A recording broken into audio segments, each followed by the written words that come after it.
second.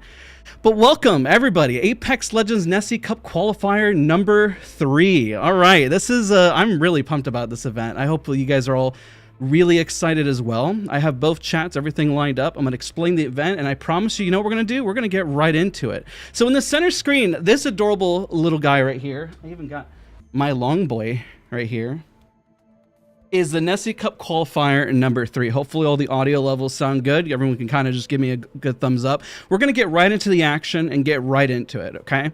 So as I, make this beautiful Nessie pretty much disappear, and it's going to move right down below here, all right? And then on the bottom right underneath here is going to explain what every single round is, but I'm going to explain every single round for you guys, and we have a lot of creators here. So let me go ahead and hop into the custom server, and let's go ahead and get started here. But welcome everybody. Hi, welcome. It's great to see all of you. We got a lot of people here for, well, just everything. It's going to be an absolute blast. So let me get my code and let's go in and hop in, and we'll kind of talk about it as people are piling into the server. So you probably got a lot of creators' names that you recognize here, and maybe some new faces as well. Now, the beauty of this tournament is that everyone's walking away already a winner, and we're going to have a lot of fun today. We're going to explain the format and how it's going to work, and you see right down below, if you're curious, and maybe you watch back a little later, you're going to see what's changing, what the goal is of the round, what map we're on, what round we are as well, and yeah, it's going to be an absolute blast. So the purpose of the Nessie Cup is to give everyone an opportunity to compete, but also do a little something fun. So in rounds 1 and 2, I'm going to switch over to the observer slot. Can I drag myself over to that? Oh, there we go. Move it to reserve. Boom. All set. So how this is going to work is round 1 and 2 are going to be melee only. I should go get my boxing gloves off over there. It's going to be melee only. All right. That means there's no vantage, no rampart. Now they can use fuse grenades, and they can also use various other things at their disposal if they like. Whatever they see on the ground, as long as it is not a gun and it doesn't go pew pew. Now, for the next 2 rounds afterwards, we're going to deep dive into 3 strikes. So yes, 3 strikes is going to be here, is going to be competitive. And every time you notice that we're switching up the maps off back and forth, but also the game type. So you'll see that down below right underneath me when we switch over, when we're doing 3 strikes, it'll be listed right down below for you guys as well. So I'm covering a little bit because we're going to get started pretty promptly here in a minute, as soon as everyone is in the lobby as well.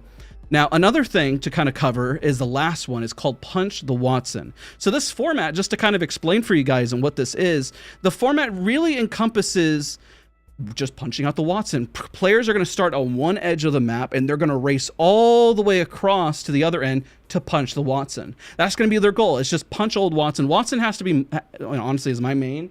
And as you can tell, I got a lot of these little guys over here. I got lots of Nessies. This one I've had, gosh, I think I've had this one for like 3 years now. Kind of showing its age a little bit. But yeah, if you guys enjoyed, I'm streaming here on the Play Apex official Twitch channel, and also going to be streaming on my YouTube channel. So check out both. Support Play Apex, support my channel, whichever one. But also, got to give a shout out to everyone at Respawn and EA for giving me this chance. So can I tell you guys a secret? I'm a little nervous, oddly. I haven't shoutcasted in quite some time, so it's going to be unique. I actually, if you don't know who I am, you're like, who is this guy who just appeared? I probably should have said at the start, my name is Daz. Hello. And we're going to be hosting this tournament. I make educational content on Apex Legends and have been doing this for quite some time. So if you enjoy educational content, but also with good game, well, hopefully good gameplay, we do the best we can, and well, being taught and improving and seeing that journey, well, that's what my channel is all about. We cover just about everything on Apex.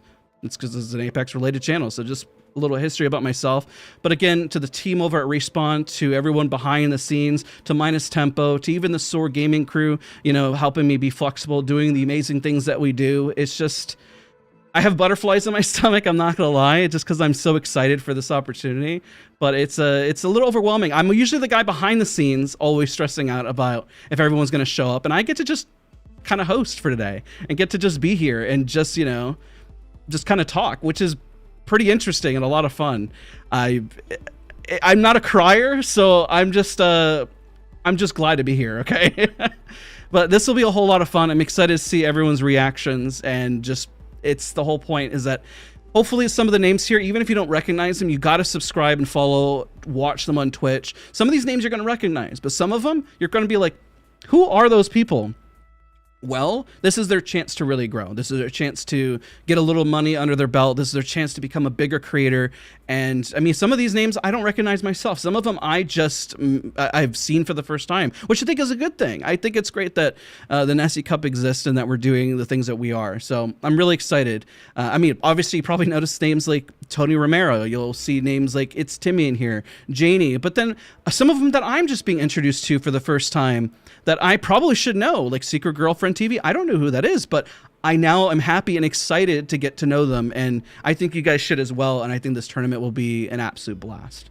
I'm going to keep it pretty, I guess, honest and real here with like just how we're kind of moving things around. Oh, yes, and I see people in chat saying Lulu Lovely. So, yeah, so there's a lot of names that you'll definitely recognize, but a lot of them that, hey, it's great to see just new variety from everyone.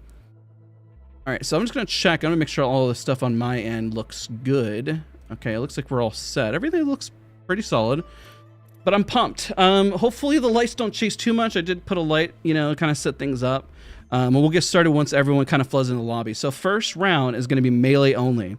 I always find it really interesting to kind of do something a little different, a little off meta to throw people off. So I think that's always just fun and just entertaining to do.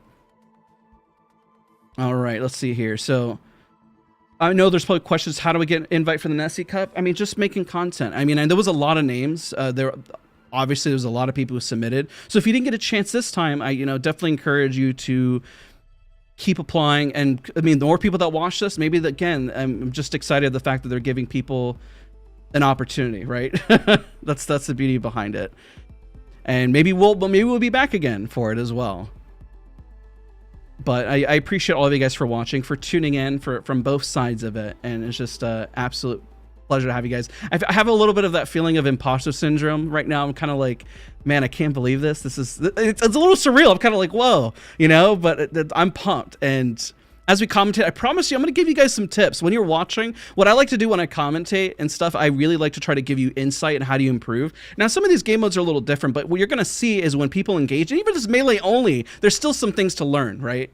And when we get into 3 strikes, you're going to see constant action. And then just for the last one, it's just going to feel like a race just to go punch the Watson. Poor Watson, she's adorable, but is she just too cute? Is that what it is? You know, is that the point where we're at? But yeah, don't worry. I got my waters. I got water here. It's actually got a little Apex logo on it. It's pretty sick. So I'm pretty much ready to go, and we're working it. All right, let's see here. We're only missing a few people as everyone's just kind of piling in. So we'll get started here in just a moment. So if you're wondering how long this is going to last, it's probably going to go for about 2.5 to maybe 3 hours. The Watson punch out will go really fast, and melee only is probably going to go to the end zone as well, most likely. And 3 strikes is just going to be absolute chaos. Absolute chaos.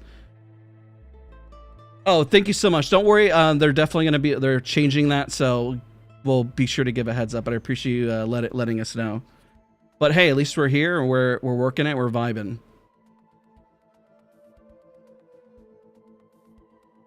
I love the feedback. Everyone's making sure, you know, what are the rules. And don't worry if somebody's saying if you miss the streams, don't worry. I'm just glad they're here. Don't worry. Afterwards, this will turn into a VOD, both on the Play Apex channel and my channel. My channel, I'll be sure to timestamp it so you see all the rounds, so you can see everything that happened.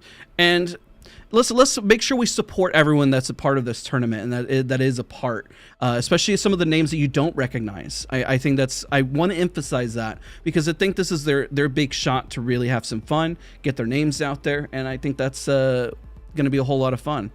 So reminder in the format, just a reminder, you check down below on my screen. I'm always going to change the text and what round we're in and then what we're doing. So it's going to be melee only here. We're going to do World's Edge and then Storm Point.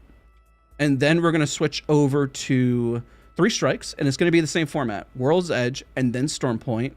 And then the Watson Punch Out is only going to be on Storm Point just because we have a dedicated path, and that's how it's going to work. So I'm glad you guys are asking how the tournament is working because that's literally what we're breaking down. So it's a whole lot of fun. It's just kind of hopping right into it and then just kind of vibing from there. A little straightforward, but fun. And that's the whole point of today, is just to make sure everyone is going to have fun. I'm sure they'll let me know and they'll send me a message whenever we're ready to start. Let me make sure I'm not getting any messages at all if there's any updates, because babbled a whole lot. So I just realized before I knew it, I was like, whoa, time has already gone by. But I promise you, if you just tune in, and whether you're at work, whether you're just coming back from school, whether you're taking a break from Apex right now, or maybe this is the first time you're seeing Apex, I mean, nonetheless, hopefully that you'll enjoy your stay and kind of see the chaos that's about to kind of ensue and the fun that we're going to have. All right, looks like we're only missing just a few people. People saying they're enjoying their dinner, so actually perfect timing, right? I'm going to take a sip of water. Another tip when playing Apex, I always find, I say to my content all the time, but every round is about 25 minutes to 30 minutes. And if you do 2 rounds, before you know it, you've been talking most of the time and you need water. An hour goes by and you need to be sure to drink water. All right. And that does impact your skill set if you don't drink enough water. So it's a simple tip, but probably one of the most important tips that I can probably think of. Now, if you're curious, I am going to be trolling my own camera and flying around and looking at the action and trying to catch as much as we can and try to predict. I'm kind of challenging myself because this isn't normal Apex in a sense when we're having these fun melee onlys, but it is going to be fun. So I'm really pumped about that. All right, so they said they're going to wait a few more minutes and then they're going to merge a few of the groups and kind of go from there. So just a few more minutes as we get a few more people in. So yeah, chug your water and look at that nice little Apex logo right there. It's pretty nice. Where can I find my invite if I'm one of the missing people? That's a good question. I'm sure you've already been reached out to, and if you happen to miss anything, then hopefully you'll be reached out to. I'm sure they're looking for peeps right now. They said that's their current plan. I'm glad to hear that. So I appreciate all of you guys on both ends for vibing and hanging out for today. Do you have a Nessie plushie? So that is a great question. For today's stream, I actually did bring them out. This is what we call a long boy. This is long boy, very fitting for the Nessie Cup. It is rather long. I think it's a, yeah, that's a long boy. I have Nessie, Final Fantasy. And I have this other Nessie. My son actually has like 3 or 4 Nessies downstairs. So yes, I do have quite a few of them. And I brought them over as when we get to the end zones. I'm sure we're going to be clutching for dear life. A lot of these because it'll be a whole lot of fun. Long boy. And you know what? This doesn't impact in terms of like the number of squads because melee only and 3 strikes is going to be bonkers regardless. A positive thing, the biggest focus, you're probably wondering, where's the leaderboard? All we're focused on is the overall winner, ladies and gentlemen. We got to make sure who's the overall winner because that's how they're going to go into the finals. And if you're curious when the finals are, they're actually going to be this Saturday. This Saturday at 7 p.m. EST, same time here, going to be on the Play Apex channel Twitch. There's going to be a lot more as well, you know, behind the scenes and all that stuff presentation. But for today, this is my version of the Apex Nessie qualifiers and kind of just how we're working a few things. I see some of the competitors already in chat, already hanging out. I'm moving around my mouse just so I don't time out for a second there. But yeah, so keep in mind that's why there's no leaderboards and we're focused on the people moving in the finals. Now there is incentive though to keep trying to go up through the brackets for the internal players because the higher up they go, the more money that they're going to make. So there's always the incentive for every single one of these creators to earn more money even if you happen to be in last place. Hey, thank you so much for coming by. Thank you so much for everyone stopping by. So if you're tuning in, whichever channel you are tuning into, remember you can watch this on my YouTube channel. The bot will be there. You can watch it on Play Apex channel. And be sure to show Apex some love, the fact that we're doing this. And so it's going to be an absolute blast. We'll probably get started here in the next 4 to 5 minutes or maybe even sooner at this point. So at least you've kind of gotten the format. Very simple, very straightforward. But we're going to have a whole lot of fun as we're kind of bouncing in. All right, so just a few more minutes. There's quite a few people still rolling in, so happy to see you. Yeah, I know. I don't really do a whole lot of face cam, a lot of my content. If you're ever curious why I've never done a whole lot of face cam, 1, I need to work out a lot more. 2, I do educational content, so I don't think my face is really that important. Plus, do you want to see this all day as somebody's trying to teach you? I'm just being a little silly, but hey, I mean, my goal has always been to help educate and help others improve, and that's always been my mission and my goal. And I guess my journey, if you're ever curious about what I do, it's just, I remember whenever I saw YouTube content and I always wanted to be shown or improve. And so I never wanted to feel like people were being gated from information that they had the chance to get better at whatever game they were. So essentially, if I can learn how to do it, and since I always struggle to improve, I've never found myself to be one of the fastest learners or the smartest individuals. I want to just share that journey and give everyone a shot. That's been my philosophy, and it's been how I've always made my content and had a whole lot of fun with it. Welcome everybody on the Play Apex channel side. I see a whole lot of you here. Welcome. It's great to have all of you. Great questions, and the fact that you guys are all my mom is actually in chat, which is also fantastic. I'm sure we'll see some of the SOAR team as well. Some of the SOAR members are here competing. If I happen to see anybody like Crude, Mac, or anybody, love you guys. Mason, for supporting. I mean, everybody who supports. But, you know, I feel like people who don't get a whole lot of credit, and I don't know if they feel comfortable with me mentioning their name, so I'm going to not mention them because I know they kind of like to keep a low profile. You guys know who I'm talking about. The fact that you guys are supporting, it just... The chance to do this is just... Thank you. I can't say that enough. It's overwhelming.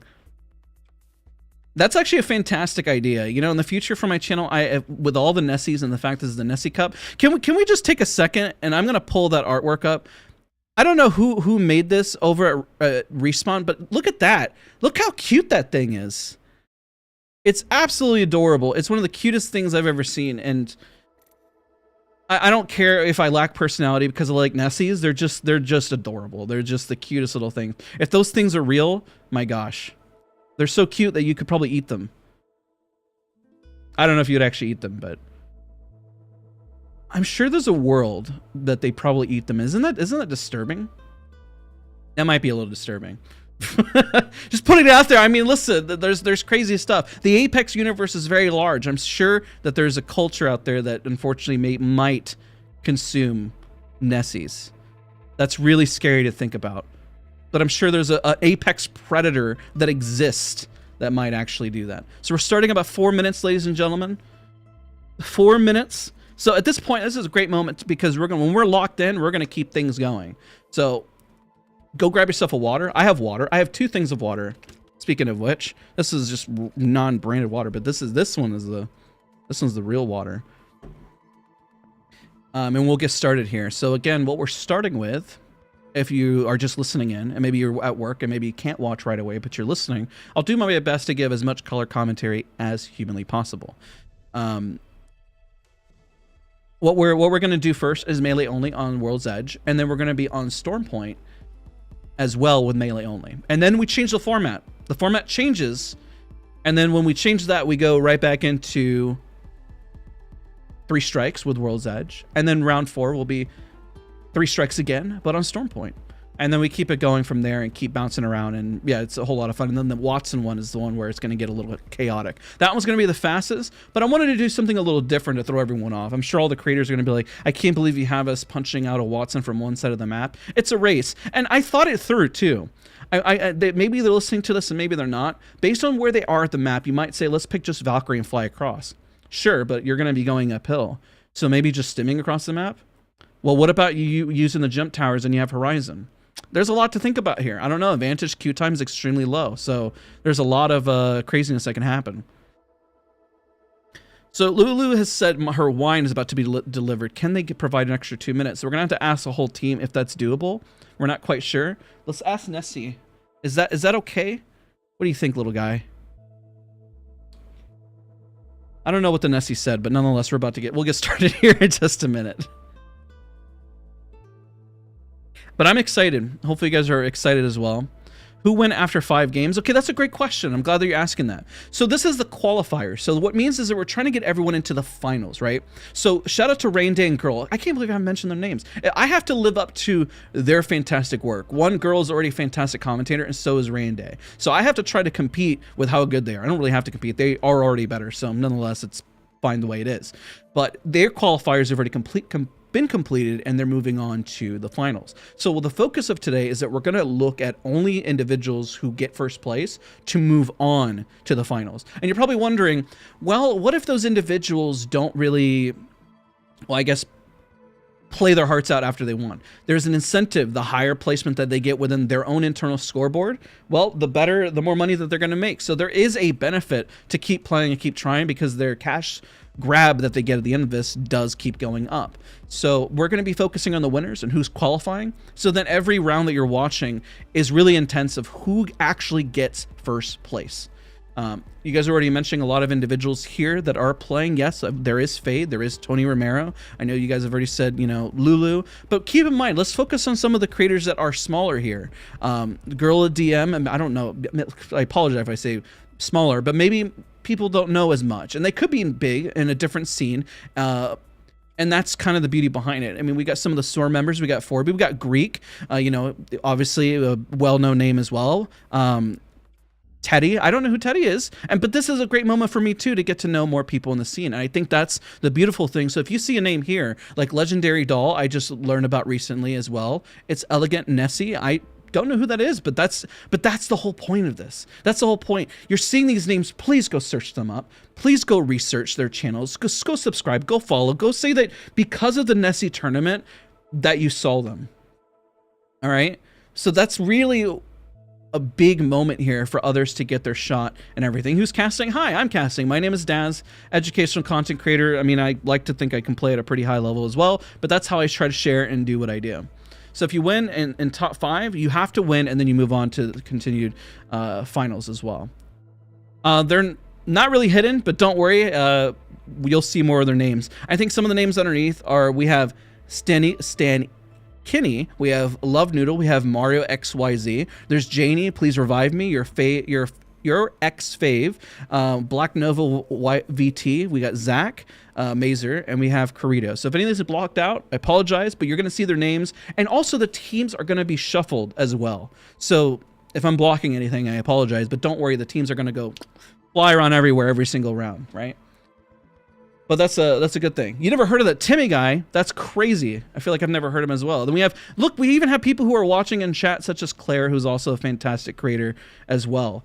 If you haven't seen her YouTube channel is fantastic, and I love her IRL stuff. If you haven't, she did Pass the Phone at the most recent event. It was, yeah, it was really, and I loved it. I was laughing so much. I really enjoyed watching it. All right. So yeah, we're going to get started here. We're only missing one person, so that's not too bad. This was rescheduled, so if you're curious why this is happening now instead of last week, this was rescheduled, and we're back again this week, and then on Saturday is the finals. How scores totaled, you're going to see based on who wins first place. If you just win, the goal is to win to move on to the finals. So every team that moves forward moves on to the finals, and they're having the scoring system based on number of kills and everything. Yes, but we are focused today on who is going to move on to the finals and keep moving forward. That's the goal. So it keeps it fun, and keep in mind, it keeps it simple. So if you don't understand Apex competitive, just keep focusing on each round to round and who is a team that's going to move on to the finals on Saturday. What is the unique only mode? That is going to be Punch the Watson. That is going to be round 5 and 6. All right, server starting. We're hopping in. Let's take a look. So the first 2 rounds here, if you're curious what round we're on, it's going to be listed right down below underneath me, okay? I am driving the camera. I am moving around. I'm going to try to give as much color commentary and educate while I'm doing it, because that's just what I do. That's kind of my stick. I just like teaching people and helping others, and so we're going to kind of dive in. So this is melee only. So this is my guess. We're going to see a lot of Caustic, Watson, Conduit, Fuse. Now, they can't shoot guns. They can't play Rampart or Vantage, and maybe if they did, they can't really do anything, so we're going to see other legends. Probably, and look at this. People have obviously done melee only before, if this is what we're already seeing. All right, that's going to be interesting. We have a Valkyrie. Newcastle's interesting for the res. Now, I'm surprised we're not seeing a lot of Conduit, though. That's going to be, where can you see the scores? The focus is to ensure who wins first place to move on to the finals, okay? That's going to be the biggest thing. All right, so we're going to turn on highlights so we can see everyone. I am driving the camera. I am adding the commentary. It's going to be a whole lot of fun. If you're curious where we're at, right down below, you see the number where we're at. And yeah, we're going to rock it. Now, the big question is, there's a reminder here. If they use guns, they're disqualified. All abilities are greenlit besides Vantage and Rampart. No Vantage Sniper. So we're going to see, are we going to see anybody contest off drop here? No early contests seem to be happening. I mean, we're going to see a lot of people at the end zones, right? See who's going over for the edge. I mean, realistically, they don't really have to loot, right? We're not going to see a whole lot of looting happening, besides, I guess, for the healing and stuff. They can pick up grenades, so there is incentive of running Fuse. And even Crypto might be beneficial for End Zone to break through those shields, right? There is the opportunity for them as well to level up their armors by doing, you know, the various things such as hitting the beacons, going for the harvesters. Let's see. Let's take a look over here. There might be a little bit of a contest here because they're kind of nearby. Looking at them, right? Are they going to punch each other out early? We have I'm Tor, POV, Timmy is on Watson, and we have Brian. They're like right on top of each other. So the question is, oh, looks like Cream's team was Legendary Doll is rotating out. They're already taking a new position, and I guess it might be smart to already try to predict the next zone, right? So if we take a look overall at the next zone, where it's going to pull, this team is sitting pretty good right now. What's going to be really interesting as well, because it's going to get really, really chaotic towards the end, is how everyone's going to approach this. We are changing maps. The first one is the World Edge here. The second one is going to be located on Storm Point. We might have an early punching contest here, but look at that. I do see the thought with Fuse, but here's the downside, okay? If they're going to run Fuse early on, that means that if they happen to fight too early and blow all of their grenades, then that's it, you know? Now, they're going to have to rely on the tacticals, but we do see some early fighting and some engagement here. It looks like the only bit of damage that's already happening, right? I'm surprised nobody even thought of Ash to, like, hunker somebody down. Now, you do kind of want to get that damage and hit those harvesters, though, and see how people are going to rotate and what they're going to do. So look at those grenades. That's a good way to kind of bust things down. But the question is, do you waste the time to fight now, or do you go for the zone? Every bit matters, and you want to get first place to go for the qualifiers, right? You want to get to the end. It looks like that team is rotating. They're going south. This is up throw, Secret Girlfriend, and Guhrl. This is up throw. Looks like they're just deciding just to not waste your grenades. This is the tactic, okay? You gotta keep in mind, if you waste all your grenades and you get to the end zone, you got nothing in your hands, right? What are you gonna do? You're not gonna do much of anything. But at this moment, because of where zone is, it's very highly incentive to go for the harvesters to get your armor leveled up as much as possible, right?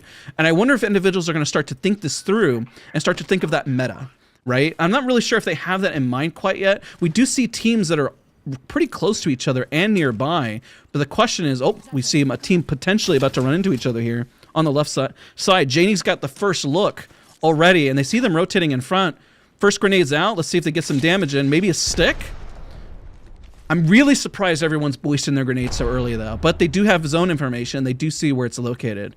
So we do have that rotation. We do have another fight potentially breaking down here. Let's take a look at the next person, POV. A little bit of early damage. Caustic, by the way, for the end zone is going to be really strong. And I've seen some melee tournaments happen before, and I've seen Conduit be very, very present. So yes, if you're just tuning in, this is, if you look down below, this is melee only and no guns whatsoever. And then it changes, and we're going to do 3 strikes. So if you're curious, oh gosh, do I have to sit down and watch melee only? No, the format just keeps changing, and we just keep going around in circles and keep having a whole lot of fun. Look at this. Oh, right up the back right there. Being hit and gassing them out. This is the first major fight that's happening. They're staying in it. They're staying in it. Let's take a look at... Oh, we're going to stay on the Caustic POV because he is just doing a massive amount of damage. The fence was preemptively put there. Big Giga Chat brain. Big brain coming across right there. Evil genius brain. Can't believe what I'm seeing here. Just right off the rip. Pretty first knock. The question is, do they go for the finisher? Got to watch out for Crypto. The fences. Oh, right, pushed into it. The fence play, ladies and gentlemen. But is it going to be enough because of the fortified? Do they run back? We do have the 2 Caustics pretty much playing it out. Is he going to hit him upside with a hammer? We got It's Me, a Mario, running right on him. Oh, might hit him with the arc right there, and he's going to get away, unfortunately. Now, here's the plus side, is that I guess you could technically run away and get your teammate up, but the question is, do you want to have these fisticuffs occurring this early into the match? Because otherwise, it's going to be an absolute nightmare towards the end, and everyone's going to be punching each other, running around. Those fences, though, were just giga brain, and some of the biggest brains that I've ever seen in my whole entire life. We'll take a look at the next fight that's already broken out. This is with Timmy already. Timmy's on Watson trying to pull out the fence play, showcasing that his brain is also equally as large and bigger than anybody else's here in the lobby. Fuse is putting a lot of pressure on most of these teams, and Timmy is just being chased everywhere as a Caustic barrel is right on top of him. He has 3 people chasing from behind. Can he get away is the big question, or does he? Oh, he goes down early, but the lifeline. Oh no, here it comes. Massive Mortal Kombat style finisher, and the lifeline does get away. So it looks like that we are seeing some early fights, and technically they're not quite down and out yet. So it's important that at least they do run those support legends. They do make a big deal. The teams on the south don't seem like they're really engaged. We do have Zach all by himself here, and that was, by the way, the team that they were fighting earlier. So if you're wondering, wait a minute, what happened here? That's the Valkyrie that we saw get knocked earlier. Now we do see Forby's team here with Yozora and Logis as well. They got the Harvester here. Looks like they got their resources. The question is, how many teams at the end are going to have red armor? And who's going to get the most kills at the end of the day? Got a lot of teams still rotating. Gas doesn't affect Caustic at the end. So Caustic is going to be a great contender. But also, if there's just nonstop Watsons, then what are you going to do? Right? And keep in mind, if you're just tuning in, yes, there's a lot of money on the line, but the format just keeps changing. And there's going to be a lot of creators you haven't seen, but there's also going to be a lot of names that you do recognize. So if there's a person you don't recognize, go search them up on YouTube, on Twitch, and be sure to support their channel and watch. And what's going on over here? Look at all this, everyone conglomerating up here at the top and getting ready to pretty much fight it out.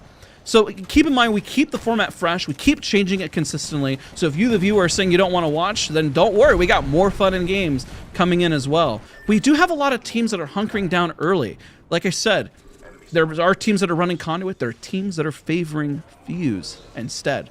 So pretty interesting, the decisions. We don't have a whole lot. If we look at the leaderboards, not a whole lot of kills have been dished out yet. But I promise you guys, if you keep watching, it's going to get insane. It's going to get crazy. It's going to get wild, but at least they're giving us a show by some early fights. And see, they've already got the res, already occurred, right back in it. But as that zone closes, everything gets a little bit crazy. We do have some grenades that went out. Let's take a look up here. Everyone already kind of hunkering down. We did see the knock occur, but the real question is, let's take a look here as we kind of, you know, back out and take a look around just from the closest player, and just let's take a look from a sky view. And let's talk about wherever everyone's at. We have teams hunkering down, but they're in different areas. They're on the right, they're on the left. These teams aren't going to be moving very much at all. And I promise you, you're not missing any, well, action quite yet. The action is coming through strategy, right? We see all the teams deciding to rotate and find their way in. And we do have a few knocks here and there happening, but they're very sporadic as everyone is just trying to rush and get to zone. That's going to be the real big key as everyone is moving around. It looks like a knuckle cluster has knocked some individual teams, but it looks like they're mostly coming in from the rotation as well. If you look in and we really zoom in, everyone is pretty close here, but nobody is actually fully engaged yet because everyone is playing it very smart and very patient right now because there is money on the line and everyone has to be pretty patient, but strategic, because then the chaos at the end is just going to get absolutely insane. So as teams rotate, there's a few that are going to have a little bit of a hard time, but then are going to use the balloon for an easier rotation as they get further into zone. Stocking up as many grenades as possible, definitely the best strategy I can possibly think of as well. But some teams that might already try to fight. We have a crypto drone already scanning enemy teams out. Looks like everyone for the most part. This is a Lulu's team with Mark as well as Guhrl DM. Getting caught by the crypto, but not necessarily worried quite yet on what's occurring. So you know what's interesting? We have a whole lot of respect. Wouldn't it be, I'm sure a lot of people watching say, wouldn't it be ideal to have your ranked games look like this? Well, you can by going to zone. You'd be surprised how many people actually do not prioritize zone. And if you prioritize zone, I promise you, you're going to actually net out a lot more wins. That's a tip for free, and I promise you, you'll net out quite a bit more than you probably realize. Raven getting stuck here. Super glides off the back, running crypto. Raven's always pretty good at always making sure he understands the meta and pushing things through. He's got Keon and Fairy as well. And you know what they're doing? They're really making sure that they occupy space and looking around. But they got to be careful, of course, not to get caught out and punched. There's a few thermites here as we're seeing some of those early rotations as well. We did see somebody get knocked, but when we look at the lobby, we haven't really had much. Everyone just keeps getting revived and getting right back into it. But it's not going to stay the case for very much longer. We say unfortunately, but for us, the viewers, it's going to be pretty much, you know, nonstop. It's going to, that's where the real fun comes in. We do have, again, Corito's team. I'm taking a look at the teams on the outside because we have 3 teams that are clustered up in this area. Looks like we got more people bouncing up to purple, which is good. And then zone 3 is where you really got to start panicking and worrying, right? Especially the teams up here. The teams up here, are just chilling and waiting. And we just take a look at the next zone. Nobody's in the next zone yet. There's only a few teams that are going to have this information, such as this team right here. If they decide to hit console, they do have a Watson, so they could know where the next zone is, which they have hit, and it gives them a lot of that information. Looks like as teams are rotating and kind of pushing in, the big concern now is it good to be here early, or do you want to be late? Right? There is the allowed of abilities. So all of you guys are asking, yes, abilities are allowed, ladies and gentlemen, but there are no guns. You can't pick up any guns, okay? That is what is not allowed. Oh, we see here, look at this. This is Noko, Boom Razzle, and Tony showing a lot of disrespect. Tony, by the way, is somebody who has hosted many tournaments before, especially on Melee, and he knows the strats. He informed me whenever we were speaking together. He said, I know the strats. I saw the format. I'm going to win. I'm going to hold on to that. If he loses this, I'm going to say that's an embarrassment based on the man of his experience and the content that he puts out, right? But they're also playing it smart to put pressure, but not necessarily be in zone right away. So the question is, can they coexist, and can they find space with other teams that are nearby? And what's going to happen? Now, towards the end here, I'm going to be honest with you guys, it's going to be so crazy to the point where we're going to pretty much struggle with who's fighting who and why, and not be able to capture all the action, because there's just going to be so much going at play. We got evacs going out, we got people hunkering down, we see Watson fences at play, we have teams running up on top of each other right here. Let's take a look at Forby's squad with low Gs. We were looking at this team is definitely getting involved, by the way. Mostly a lot of grenade play right now, constant grenade action. They're even trying to grab the grenades and some of the swaps off the ground. Swaps will be important for towards the end, and look at this movement from this Watson. Just cranking it out, moving like an absolute psycho and madman. And that movement's hopefully not going to cost them as they move around, because a lot of teams are going to start looking and start running up on top of each other. The Watson or Caustic here does get stuck. Lulu gets a massive stick. 64 damage, goes for another stick, unfortunately misses, tries to move up. Is patient just to ensure they're not throwing against their team, but things are starting to get a little chaotic. Across the map, I promise you, is also just getting as chaotic. The teams in this building, they don't have anything to worry about yet. The teams on the edge, it's an absolute nightmare, though.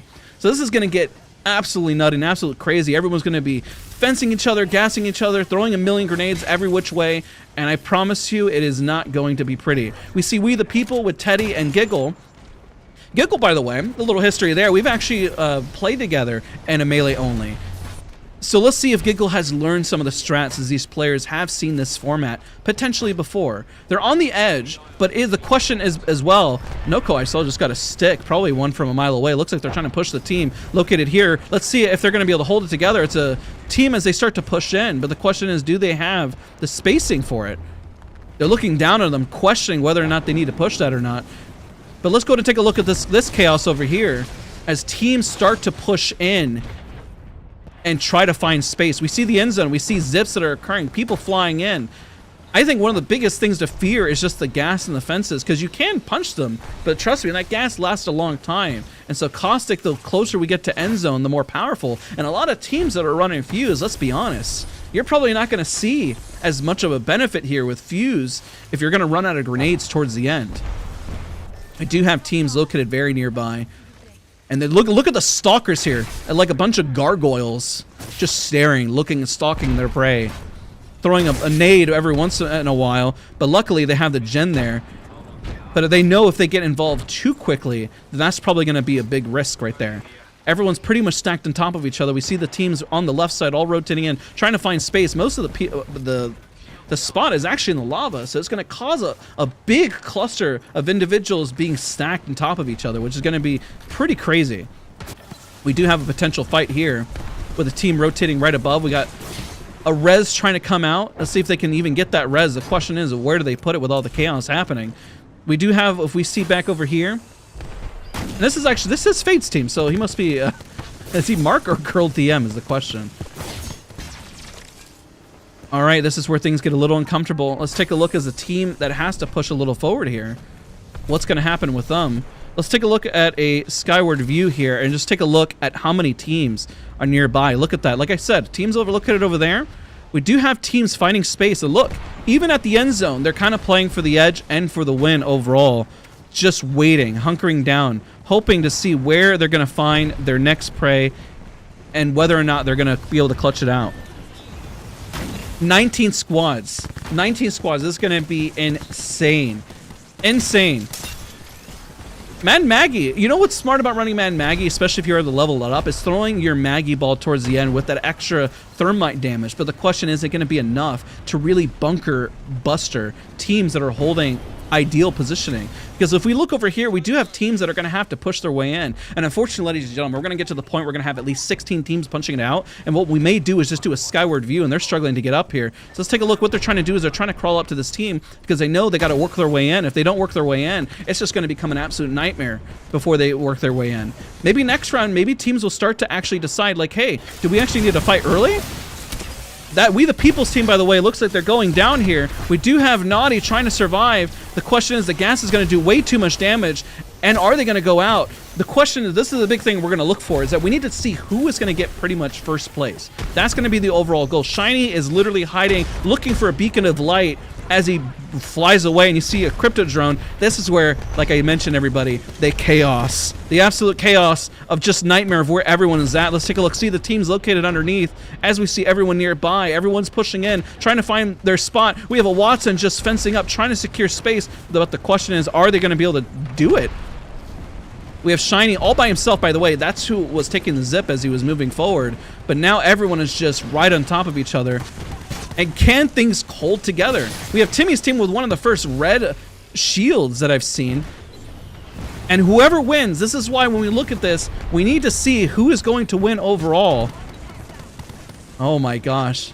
The question is, can everyone handle the pressure that's about to happen? We see the Valkyrie team pushing on the south side here, and everyone's about to fight. We have people just holding little areas of fences. This is nutty. We do see some of the grenades still coming out that people have saved towards the end zone. Fuse is about to throw his ultimate, but the question is, if they time the ultimate, will it get stopped at the end? That's going to be one of the big questions that we're going to have to see here. Let's see. Let's take a look at a team that we may have not seen in a hot minute, as we got Phony's team looking at here from with SSG, just kind of working their way in, but taking the edge. But the question is, are they going to be able to push this team out in the stairs? It almost seems like just everyone's queuing and waiting for that opportunity. But at some point, we're going to see how the strat changes in the next one. It is going to be important to get more of those eliminations and everything as you get towards the end. Everyone is going to have to jump towards the lava. Look at that. The question is, what's going to happen whenever they're having to fight right on top of each other? And can these teams even work their way in? We have teams above, we have down below. Teams are getting creative in their spacing, by the way. There are some places I had no idea existed. If you're watching and asking yourself, is there space? I think these players are going to find it. I think these people are going to find the spacing, to be honest, to coexist. I think we'll still have like 5 teams, even at the end, punching each other right outside of zone, putting that pressure. We have them. Let's take a look at that. Let's take a look at what they've done and built. They've built impenetrable fortresses up top, ensuring that they could survive, and just taking absolute height and taking the tip that height is powerful to the extreme. Now, when we see a crypto drone come out, you can't look. Did you see the crypto drone getting hit by knuckle clusters? I was about to say, I don't think there's a way to take out the crypto drone, but I am learning things and seeing things for the very first time here. The impossible is happening. Let's take a look at this team's able to move in, and this is where the fighting does happen. The absolute chaos. People are, at this point, we're going to watch one POV because everyone at this point is just going to start dying, okay? Everyone is, actually, they're getting the most eliminations dropped is just nonstop. Look at the knuckle clusters. Let's see, he gets a massive stick. There's a massive amount of damage that's going to go out there. Boom, big explosion. He goes in, goes for the finishes, knocks people out of the ring. 1, 2, he sees people down below. He says, not a problem. I'm perfectly fine and comfy. We got a new kill leader. We got the kill leader. POV, he hops in, he drops in, he says, I'm confident, I know exactly what I'm doing. I got a guitar, they call me the back in the 90s Guns N' Roses. I'm bringing Guns N' Roses back, ladies and gentlemen. Get in that lava. He controls the space, he's controlling this lobby. Unfortunately, the gas is something to contend with. He's going for the res. Nobody is paying attention to this man. They're just simply watching him res. That's absolutely shocking. Another person's just going out, bumping him outside of the zone. Dropped is absolutely killing and smashing. We got somebody in the box hanging out in the corner over there. I'm surprised Caustic just isn't doing enough because the gen's in the center. If they get rid of the gen, then they'll be able to use the Caustic gas, but the Wattson gen, all he has to do is play patient, wait it out. We still have 7 teams in the lead here. Can Drop get it? He's holding on for dear life. He wins! We actually got the winning POV! Oh my god! Wow, what a lucky guess, the fact that we saw that POV. He took his guitar, he played Freebird and said, I am free like a bird, ladies and gentlemen, and I'm gonna win this. That was crazy. My gosh, did he bump so many people outside his zone, and the Caustic gas wasn't effective. The Caustic gas wasn't effective there. That was crazy because the Wattson gen, everyone was trying to smack the Wattson gen out of the way. Oh my god. That was crazy. He dropped and literally took his name and said, I'm dropping on all these people, and with my guitar, I am Freebird. Wow, that is crazy. I had a feeling that that he was gonna pop off, but my god, did he make that guitar look good. That was insane. That was crazy. Congrats to Drop's team. They are going in the finals. If you're curious about, I mean, there it is. That's crazy. What is the webcam? It's just for Nessie. You don't want to look at my face. Don't look at me. My gosh, please look at the gameplay. You know, look at them instead. What are you looking at? Look at the Apex. Do you see people punching? Oh man, that was crazy. Oh wow, my heart was racing at the end there. Listen to the lead up. All of that was worth it. That was insane. Oh man, let's take a look at the summary. Drop came out with 8 kills. Timmy with teams of 5. Noko with 3. You know, this was pretty solid. Oh my gosh, that was crazy. Don't forget to drink water, ladies and gentlemen. My gosh. We're gonna pull a nice wig by the very end. We're gonna be like hoarse and not be able to speak, but that was a whole lot of fun. That was an absolute blast. We managed to get the kill leaders POV. I had a feeling he got a stick. We saw everyone putting fences. That gen was being blocked. Did you see people blocking the gen as well? That was crazy. The big brain to defend it, so Caustic wasn't as effective. You know, I was surprised that Valkyrie also didn't like even pop her flight to fly up in the air.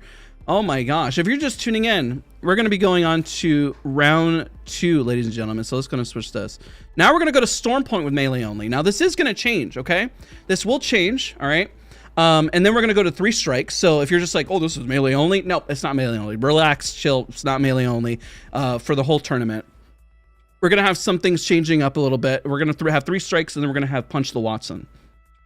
Why they have no guns? Because that's the format. It's, if you look down below, it says round 2 melee only, and this one's going to be on Storm Point, ladies and gentlemen. Okay. Sorry, the screen is going to be just a little laggy, so just a quick heads up. Let's see the next code. All right, let's see here, and they're also going to be picking their drop points. I think we're going to use the same code, so we should be okay. Oh man, that was nutty. Some of the things that I thought were pretty interesting. That was interesting. Oh, when it's 3 strikes, round 3. Round 3 and 4 is going to be 3 strikes. So you're going to see non-stop action from that as well. There's going to be a whole lot of fun. So only one more of melee only, but that was... The question is now, are they going to change up their strats? Because a lot of people ran Caustic, but the Wattson gen, because, you know, keep in mind, with the perks actually change this kind of stuff, which makes it fascinating to think about. With Wattson choosing to put down one giant gen, it takes a long time to beat that generator down. Right? It takes some time. If you're also curious as well, yeah, Tony did finish 3rd, so big shout out to Tony. He's done this format many times before, so the fact that he did it was pretty great. Everyone, the fact that they really put in the work was a whole lot of fun. Somebody in chat, sorry for the 7 people that fell because of me. Oh yeah, they're right underneath. If you're curious, I have it right underneath. It shows what round that we're in. So Wattson has a lot of power in this mode, and some of the fences. What's round 3? That's going to be 3 strikes. Round 4 will be 3 strikes, but on World's Edge and Storm Point, and then round 5 and 6 will be Punch the Wattson. It's going to be a race to go Punch the Wattson. So the last round 5 and 6, people are going to start from one edge of the map, and they're going to go to the other side of the map, and they're going to punch one little Wattson that's completely innocent, that has never done anything wrong in her life, and she's going to have 30 Apex Predator level players, creators, and individuals run at her to punch her in the face. Because, I don't know, perhaps somebody deserves a bit of a punch in the face every once in a while, right? There's nothing wrong with it. Maybe Wattson wanted a punch in the face. Maybe the Nessie told everyone to run across to go punch him in the face. I don't know. We don't know. All right, let's see here. So we should be starting up here. Let me just make sure I caught up on all my messages. Just make sure everything is okay. I'm sure people are going to be changing up their strats. and everything. So just making sure if we're changing codes or anything, but we all should be okay. My webcam will probably change. I did put a light, but it is getting darker outside, so I might need to change and turn on a light as well. All right. I want Watson to punch me in the face. Okay. All right. I dig that. So we'll get started here once everybody is, I think everyone's kind of reconnecting and just getting back their grounds and stuff. And then we'll hop back in. You know what's interesting is that I wonder if people will actually be a little bit more aggro at the start because they don't necessarily want to get clustered up at the ending as much, or if people are going to play more harvesters and focus on moving around the map a lot more. I felt like everyone was a little bit too consolidated and playing it safe, you know, and maybe running around the map, because I think most people aren't necessarily going to run at you and push so early on. Just a thought. Who won the last match? That was Drop's team. That is going into the finals. They are going to be moving into the finals, all three of them. Now, you're probably asking the question, well, what's the incentive to keep playing? Money. Okay, they're bluntly, they're going to, the better that they keep doing, if they keep winning, they keep doing well, more money. All right, so yeah, that's the whole thought process behind it. Trident fights, that's going to be interesting. Now, the downside is, of course, you don't necessarily want to be a trident at the end, because then what if you just get stuck? With Arcstars, you're like a giant, everyone gets hit, right? So that's a thought. I'm glad that you guys are starting to think outside the box a little bit here and start saying, okay, well, what's the strat and what do we do, right? Well, there you go, and there you have it, right? Somebody's saying you hear the song Run. It'll be interesting. And I wonder if individuals may run Loba with Fuse to get more grenades for the end. That's also a thing, you know? How much we're talking for? Well, the tournament is split between everyone. Everyone is walking away with something, all right? We made sure that even the smaller creators, the bigger creators, some creators that you recognize here, some that you don't recognize, that everyone's walking away with something, right? If you didn't get a shot at this Nessie tournament, by watching and supporting, it lets, you know, everyone probably know that you want more of these, and it gives more of an opportunity to get other creators in. It's balanced out because, you know, you got to have some bigger names, some smaller names, because then even with the bigger names, then at least you'll recognize, hey, there's some smaller names that you got to give some attention to as well, right? That was an absolute blast to watch. I can't believe we got Drop's POV to kind of watch there. That was a lot. That was a lot of fun.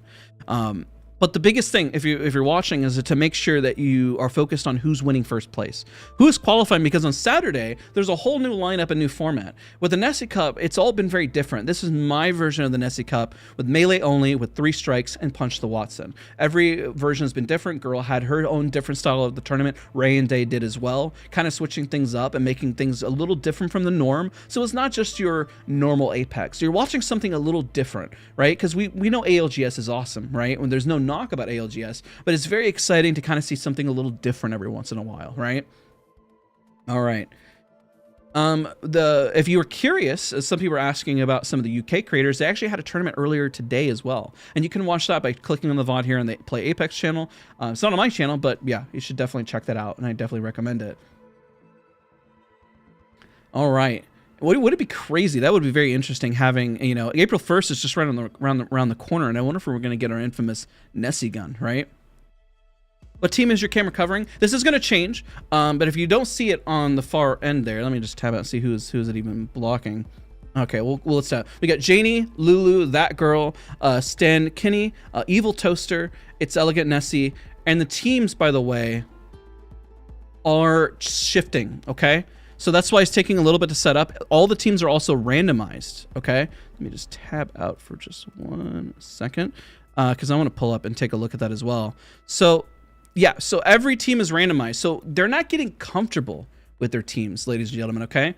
They are switching up and getting on a new team every single time. Even when they're playing 3 strikes, the teams get shuffled. When they're playing Punch the Watson, the teams get shuffled again. We don't want anybody getting comfortable, and we don't want people trying to overcook the meta, right? The whole purpose of why we're switching the game modes consistently, as I'm sure everybody watching, you don't necessarily always want to just see sweats. You want to see something fun, you want to see something interesting, and just want to see a bit of a, I don't know, just something different, right? And that's why we're doing the Nessie Cup. That's why it's so awesome, right? And yes, people are asking, this is why you definitely fill out the forum when you see it. I know Guhrl posted it, Raynday, but hey, maybe this becomes a yearly thing, you know, hey, Respawn, EA, you know what I'm saying, right? Just giving a little bit of love there, but I'm just saying, you know, like if you guys enjoy this is something that you should definitely watch and support, because this is giving a chance for, you know, everyone, right? Daz, you got to say the famous line. Well, what's the famous line? Now I don't know what the famous line is, right? All right, we're going to see if people change their strats here, okay? That's kind of one of the biggest things. Are people actually going to change their strats, or are they going to do the same thing? Are they going to be hard-headed? But the problem is that they can't actually just do the same thing because you got 2 new teammates with you, right? If you win, if you change teams. So it depends. They're going to select based on that team, then all 3 qualify and move forward, right? So that's what we say, don't get hung up on the scoring system. It's about those 3 who are going to qualify and move over into the finals, okay? Just to kind of keep it simple, right? Round 2, check underneath. Whoever wins, those 3 people move on to the finals, you know, right? Very simple. Keep it simple. Don't overthink it. Don't go too crazy about it, right? All right, so let's start by starting up. Let's do this.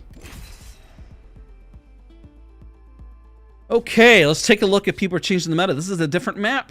It's a Storm Point, both competitive maps, World's Edge and Storm Point. A lot of pros like it. So I didn't throw them too big of a curveball. I didn't throw them on Broken Moon. I said, you know what, let's at least give them a little bit of what they feel comfortable with. Let's take a look at what we see.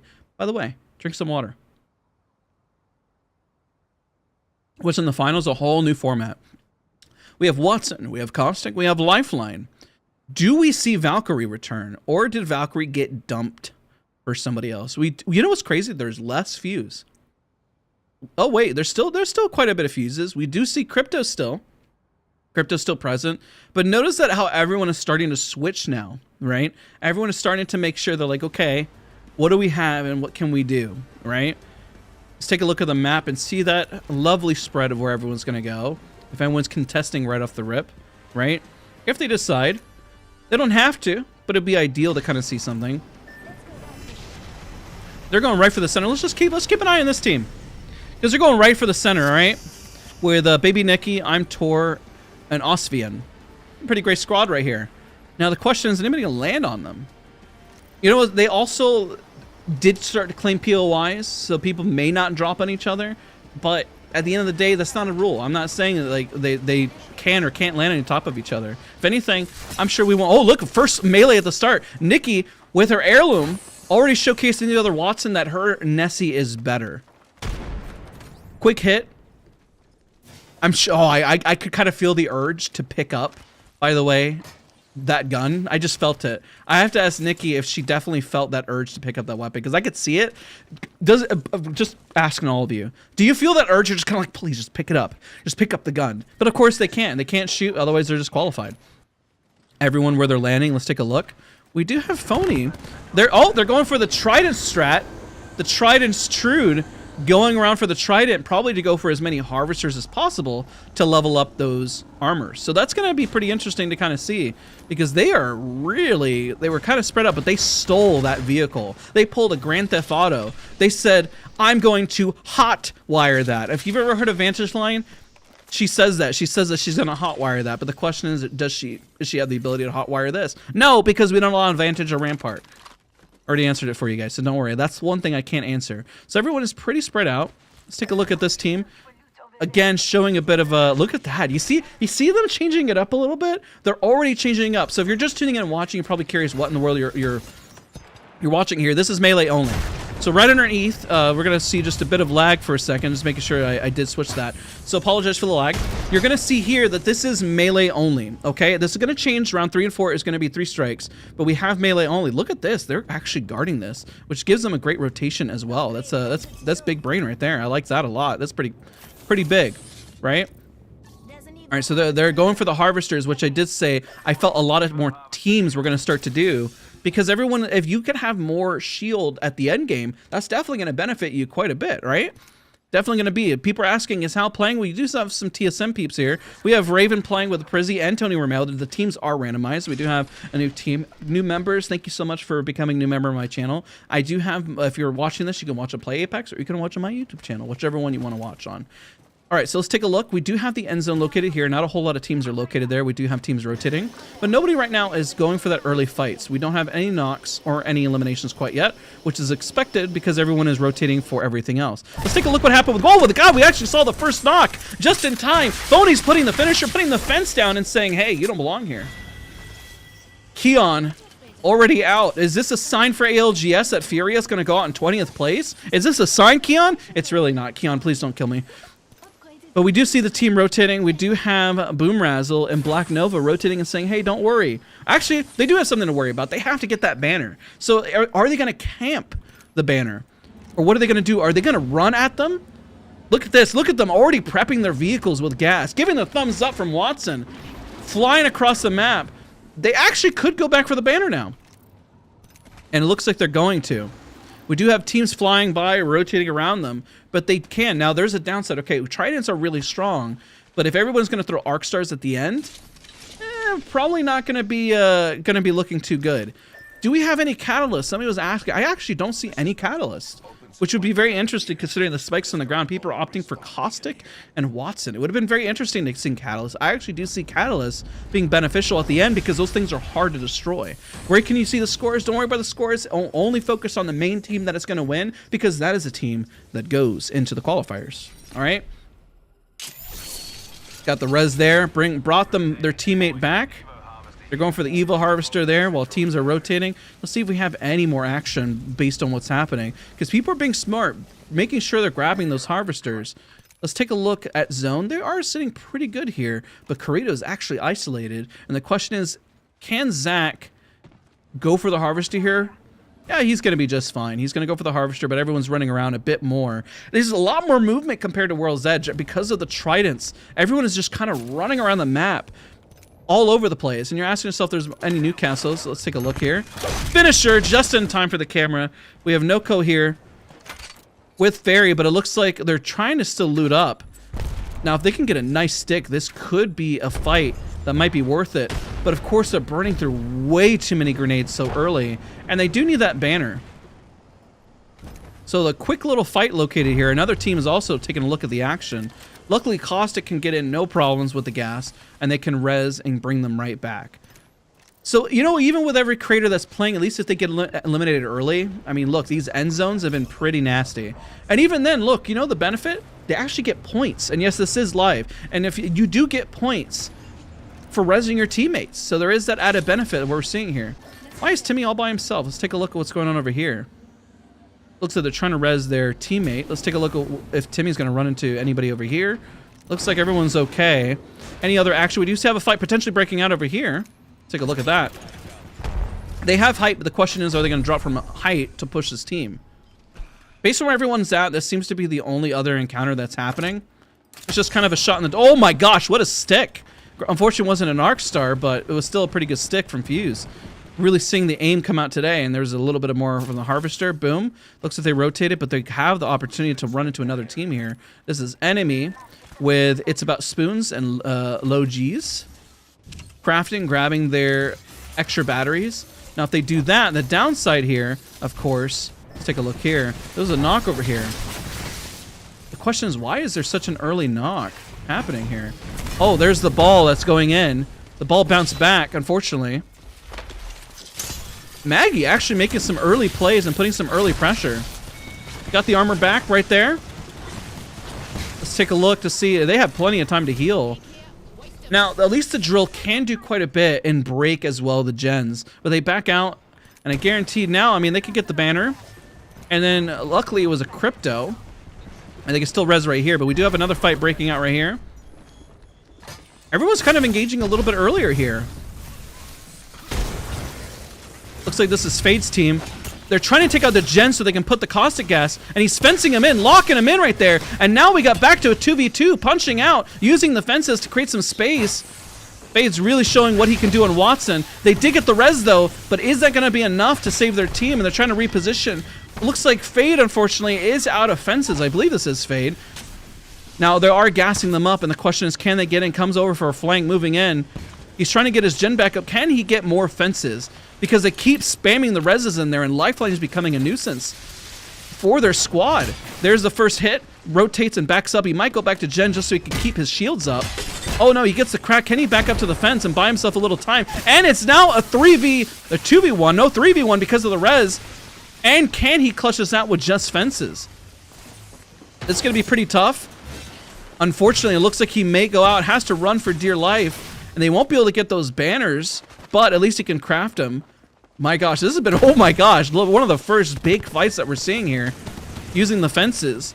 Can they reposition and get out is gonna be the big question. Oh gosh, just seeing them being chased down, he's gonna have to take a little bit of zone damage, but I guarantee what he's gonna do is double back again to avoid this. And the question from the other team really comes, do they keep staying here and chasing this individual? There's the first gas that comes out. He's gonna keep bouncing back and forth, showing what he can do with his movement. It's wasting quite a bit of time. This next zone does start to hurt. My gosh, this I think is probably where most of the fighting is happening. So I'm gonna stay on this fight because I do see the trident moving around. Oh man, question, go for the banners, go for the banners. But unfortunately, I think they did craft, but at least can get one of them in res. But it's being hard chased for dear life. Let's take a look at what this looks like. Being chased, running right after them. Can the fence, how far is the other two? Look at them chase him right back down right there. Uses a bit of wall bounce, some of the hammer action kind of coming down. Said, I'm going to get you. Gotta get him, gotta get him, gotta get him, gotta get him. My gosh, that's Watson with Fade is so slippery. The Thermite comes in, creates a bit of a wall, and starts to move around again. But the question is he going to get cut off from the other side? Then potentially, yes. Potentially, yes. This could be what we're seeing here from flying around. Man, they are hard chasing. And each of those fences is making a big deal and buying themselves a lot of time. Luckily, Watson does have a passive, though. And that does help as well. Why is it? I feel so bad for Fade just, you know, running around for dear life, right? It's absolutely crazy. All right, let's take a look here. Everyone, but we're staying on the action. So if you guys are worried, like, focus on other players, we're focusing on where the action is. It looks like he's gotten away. Not a problem. Let's take a look where the next potential fight. We do have Timmy's team just running around and going around everywhere like an absolute madman.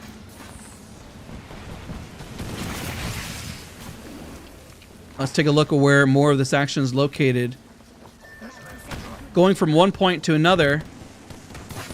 You know what's crazy? The vehicle's actually doing a whole lot more work than we probably could have expected, right? But at the end zone, remember, getting stuck with an Arc Star is going to be brutal. But what they have done, let's take a look at the vehicle, is they've stuck a Gen to buy themselves more of that time, right? Which is helpful. That is helpful with what they can do, right? All right, everyone, as they start to rotate in and try to find most of their positioning,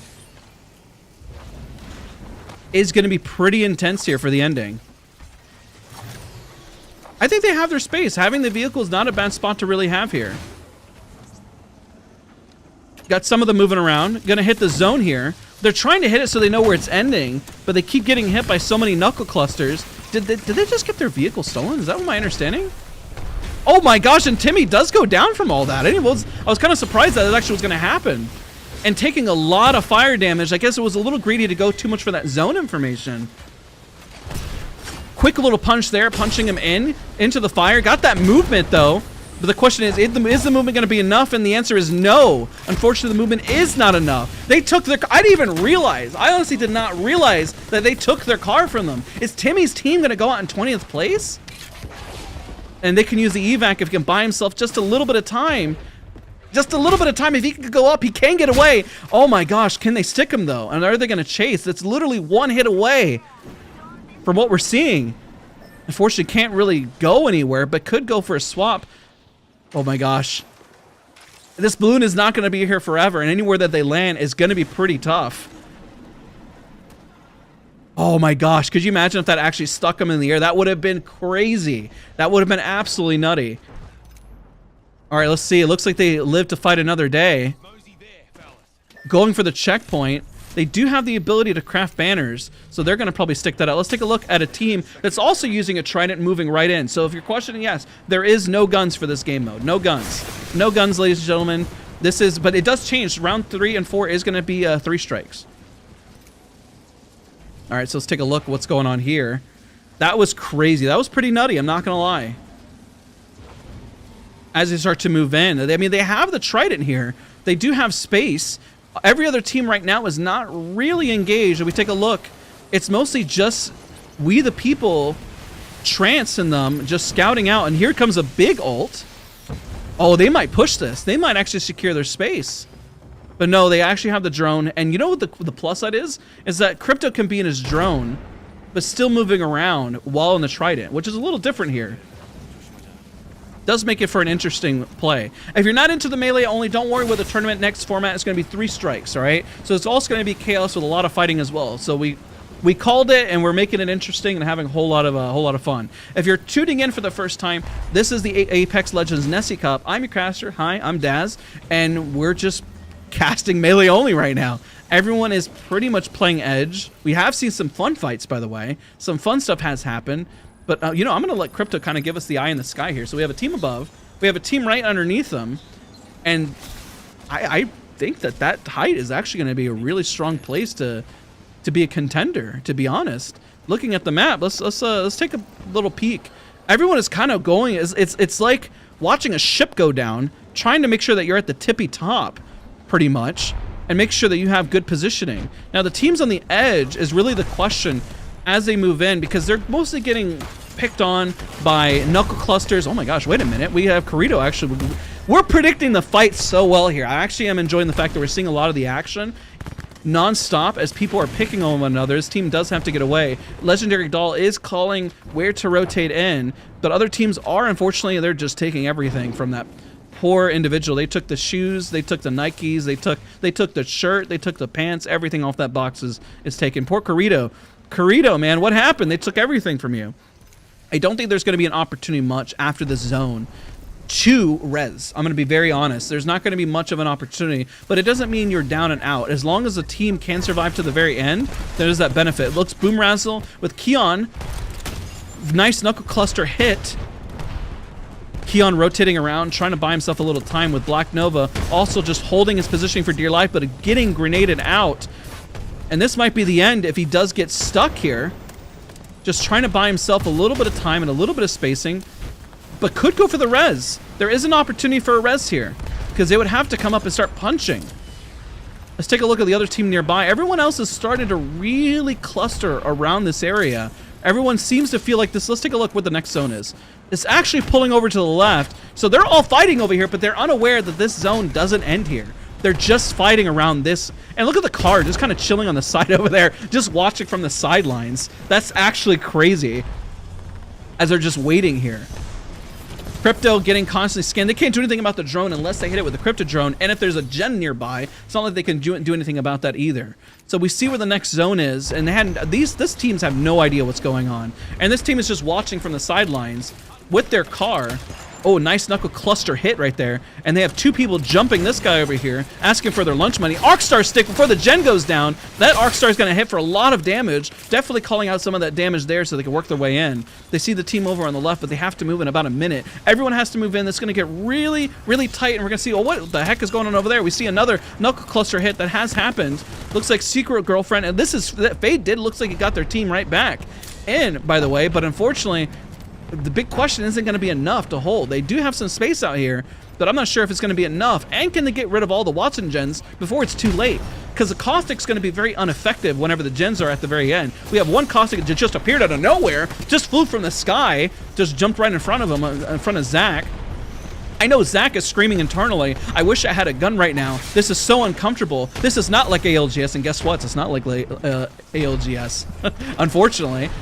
And it's just non-stop action. Zach is out of his element because he has no idea to do when everyone's got fisticuffs running around and trying to punch each other.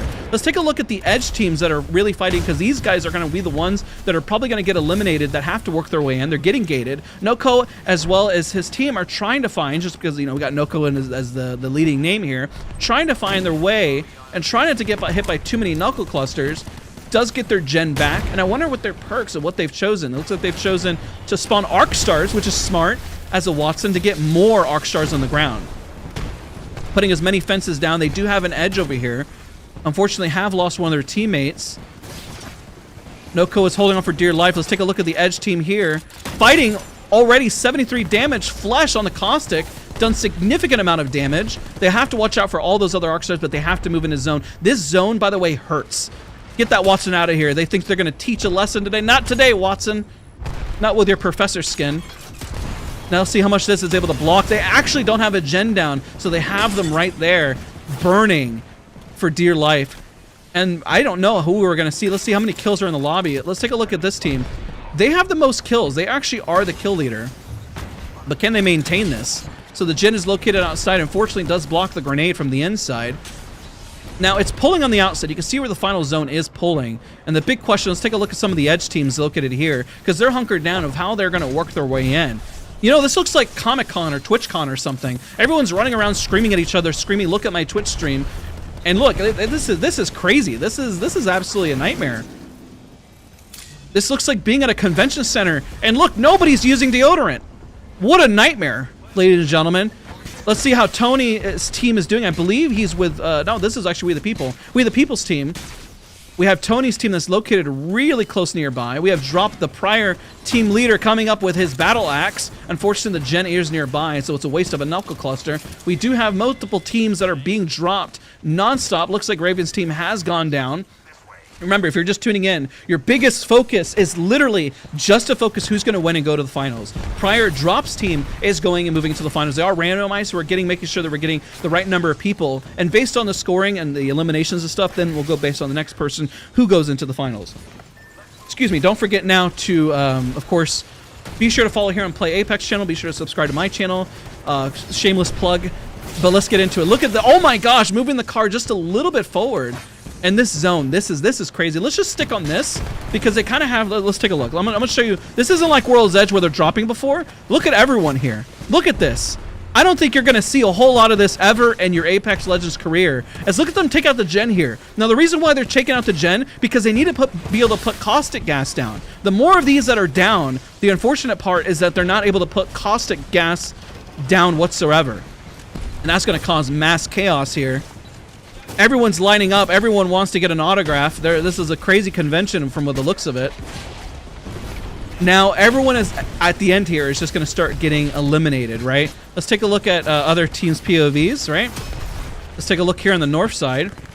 We'll take a look on the other side here with Zach's team as they're moving. Let's take a hold here because they kind of see the whole picture. They're literally, they're almost close to the center from what we're seeing. We got teams being pushed out on the left. We got people just nading out here, holding on for dear life. He's going to throw his ult inside. The question is it going to be enough as the zone encroaches in on them? It looks like Zach's team's about to get eliminated, and this may be it for them. Only one person alive, burning for dear life, picking up and armor swapping off the ground. There's no gens here now. There's no gens. Only Caustic can survive, and it looks like Zach's about to go out here, and he does get another armor swap. My gosh, this is actually crazy, the fact of how long he's surviving. At this point, he's just going for constant armor swaps, looking for another, just picking them up. He's picked up another armor swap. He's still alive, ladies and gentlemen, and he picks up another armor swap again, and he's still alive, ladies and gentlemen, and he actually goes out, and Naughty's team is the winning team. Oh my gosh. I think he picked up at least 5 or 6 armor swaps, and every time I thought he was going to die, he didn't die, which is insane. Wow, that was crazy towards the end. So these guys are the ones that are going to be moving on to the finals. So we got Mario, Confusing Cutie, Stay Naughty, moving on to the finals. I have no idea how he stayed alive. I just kept watching at that point, you know, which was insane. I do apologize for the quality. We are multi-streaming. I mean, it's at 6K bitrate, so I apologize if there is any dip in quality. It is crazy towards the end there for the bitrate, so I do apologize if you guys are not having as good of a quality. So I apologize for that. But I promise you, it's at 6K bitrate, so I'm not really sure if I set up anything wrong, but I don't think that I did. So there is that. Let's see here. Okay, let's see here. Okay. So we might change the format as well, based on what I'm hearing. So I'm gonna keep you guys updated on that. So I'm gonna double check. Let me hop in real quick. Hey, sorry for hopping in. So are we changing a bit of the format? Just checking in. TBD. Give TBD. us like 5 minutes. Okay, 5 minutes, no problem. Yeah. All right. I'll be back. Just let me know. All right, so they're checking to make sure, of course, if we can do 3 strikes. We have custom codes, but we're going to see if we need to change the format just a little bit. Worst case, then I guess we'll just do normal matches for in between. But I appreciate all you guys for watching and hanging out. I am streaming on the YouTube side as well. So if you want to go watch on the YouTube side, you definitely can watch that as well. So is it no guns again? It should be 3 strikes next. So let's take a quick second. I think they're trying to figure that out though. So we'll switch this. I'll update this text down below on what it is, and we'll switch that in just a hot minute if I hear otherwise. But yeah, that was absolutely crazy. Yeah, that's definitely going to happen with the bit rate. But yeah, unfortunately. But I appreciate you guys pushing through and being patient on it. If you do, just be sure to switch the quality, and hopefully that'll help out as well. But don't forget to drink some water in between here. And yeah, let's take a look at how everyone did. So Zach's team was 2nd place. Wow. So we watched the 2nd place team. So actually did pretty good there. And Naughty went 1st. You know, I actually thought he was going to clutch out there. It was very, very close. Yeah, so I'm multi-streaming, and the bitrate, I mean, of course, the bitrate here on YouTube is going to be higher because it's YouTube, and then Twitch, I believe, you know, is capped at 6K bitrate. So, yeah, but I appreciate you guys so much. Is this going to be uploaded to YouTube? Because on Wow, yes, you can watch it here on the Play Apex channel, or you can watch it as well on my channel as well. And it could be as well, maybe it's the fact that it's 1440p, maybe. I apologize if there was any dips in quality, or if it's just not perfect for you guys. But I appreciate you guys saying that the quality is okay and kind of sticking through it and being patient. And yeah, I guess there is 1440p as well, because that's what I try to put it up as high of quality and what Twitch allows. So if you're kind of curious about that, that's what I set. So I try to put it at the max best I could. But yeah, if people ask me on my YouTube side, the Play Apex, I'm also dual streaming there. So the first 2 rounds that we did were on. We might get a new set of codes, so that's what I gotta check for. Let's take a look here. I'm just checking. So game 1 of people who advanced to the finals, just as a recap, dropped Snow Red, and it's about Spoon, excuse me, moved to the finals. Game 2, Naughty, Confusing Cutie, and Mario X, Y, and Z moved to the finals. All right, so that's for that group. Now what we need to figure out right now is just making sure that we can see if we can get 3 strikes. All right. So we're hanging tight. So I appreciate your patience as we kind of wait through things through. 1440p, 60 FPS. That kind of makes sense. But yeah. Apologize. Yeah, Twitch rate isn't been up for 1440p. I should have also known a little bit better about that. But if you guys could give me a pass and then just say, hey, Daz, we understand, then that means the whole world to me as well. As long as you get to see it and are enjoying it. What is 3 strikes? 3 strike is actually a mode where you actually respawn in over and over. After you get 3 strikes, you get 3 chances, right? Just a heads up on the next broadcast. Don't worry, the next broadcast, the production team's coming in. We all host it on our own channels, and I'm just streaming over here on Play Apex. Yeah, let's don't forget to drink water, 100%. All right. But I appreciate you guys your patience and everything. I'm glad that you're having fun. The whole point is just having fun and having a good time. But you guys have been a fantastic audience watching. Shout out to all of you guys on Twitch, all of you guys on YouTube. Shout out for all of you guys just being patient and flexible and understanding. And question, Daz, who do you mean? I actually mean Watson and Vantage. I've been playing a lot more Vantage this season, but I appreciate it. Watching on my phone quality is great. For those on PC, you might need to change it to 1080, and it's probably because I'm streaming at 1440. I thought it would look better on Twitch at 1440. I thought, but hey, I learned something new today. So that's I guess that's the beauty of what we always do. We learn together, right? And I certainly am always learning. One thing we always can do with an Apex is always learn and always improve. My content isn't perfect, by the way, okay? One thing that I try to do on my channel is make sure that I can help others and improve. Bro thinks gonna struggle if he does drink water. I'm talking a lot, and my throat is just like parched.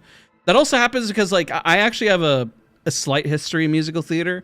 I went to school for it, so like my throat just gets super like dry. It's probably because I get nervous. I mean, I'm excited. I'm not really nervous right now. I'm actually having a great time, but just bring it out there, right?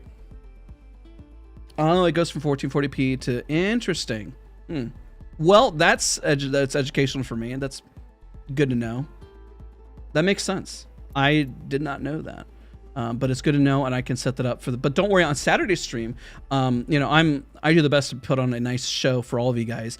But Saturday obviously will be hosted in a different format, and you know I'll be there as well. I'll be there with Guhrl, Raynday, and everything. But you know it'll be just a little bit different. This is going to be a little bit more personal, and I get to talk with you guys, and we get to cast. I guess you can call it more of like I'm the Walmart version of Nicewig. Okay, I can never be Nicewig.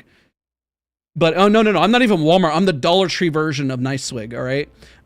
I'll pretend my voice gets hoarse later. I don't have the beautiful locks that he does. I can grow out my hair, and I have before. But shout out to Nicewig and his awesome casting all the time, and shout out to everyone in the tournament for being an absolute legend and just being awesome. So I appreciate it immensely. So let me just check to see if there's any updated codes. I don't want to miss it.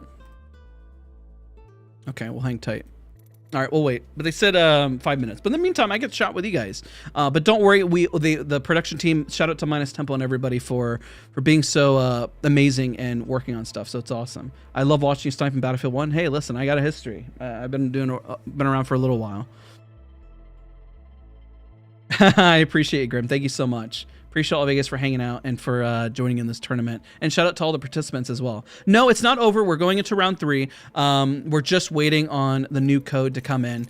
And we're just make sure everything is good to go. But we're on a 5-minute break. Everyone was said because they're also scrambling the teams as well. So don't worry. Do not worry. And at the end, I'll be sure on the YouTube channel, timestamp everything so you can see what's going on. And then for Twitch side, you can always watch the VOD. If you are curious and said, why is it just NA creators? The UK tournament actually happened earlier today, and I was watching it. It actually was really awesome. So be sure to check that out. And for the Nessie Cup on Saturday, there's a lot of stuff going on. This has probably been the most jam-packed year of tournaments and community events. And I think it's great. You know, seeing smaller names come up from these tournaments has been a blast. Having opportunities like this has been a whole lot of fun. And yeah, it's pretty exciting. Alrighty. If you guys have any questions on the format, don't be shy. If you're tuning in for the first time, at this point, go grab yourself a coffee, grab yourself a bit of water, because if it's 3 strikes or whatever we're doing, it's going to be a whole lot of fun. We'll just keep trucking through. All right, let's see here. Code is on the way. Perfect. Yeah, no worries. We're perfectly fine. So the team has been fantastic and working on everything. Another Nessie Cup. That's the finals. If you're curious about the format, let's talk about this for just a hot minute, okay? So the finals and how it works is that we're looking for qualifiers right now. Raynday, Guhrl hosted their tournament on the 14th and the 7th. So we're hosting, this is the last qualifier before everyone moves into the final. Confusing Cutie, congratulations. You're actually a prime example of somebody who's going into the finals on Saturday. So they get another chance at more money, at more game time, and huge W. So congrats, Confusing Cutie, on moving into the finals. But keep in mind, you might be asking the question, well, what if people are already qualified? Well, why do they keep playing? Money. You know, you get more money. Well, you get way more money, right? And that's the whole point. And of course, yeah, Nicewig's got Twitch Rivals tomorrow. That changes characters every game. So you're having a lot more formats, a lot more fun, and things are switching up. So it's going to be a whole lot of fun. But congrats again. Let's recap on the people who are moving in to the finals, right? Yeah, let's see here. 1 second. Let's see here. The winners. Just saw it. So game 1 was Dropped, Snow, Red, and it's about Spoon moved into the finals. Game 2 is Naughty, Confusing Cutie, and Mario X, Y, and Z. So you're seeing the qualifiers of who's going to be in the finals, and we get to see that whole group really match things up. So really exciting, really fun. And the finals has its own format. So every time you're watching, the hosts themselves will always explain the formats to you, which is why I kind of kept it simple by just looking right down below on the text, like right there, and say, okay, what's the format? Right? 3 strikes, World's Edge. That's going to be the next one, right? If it does change, then we'll kind of change it from there, right? I love all these tournaments happening. They've been an absolute blast. It's a whole lot of fun, right?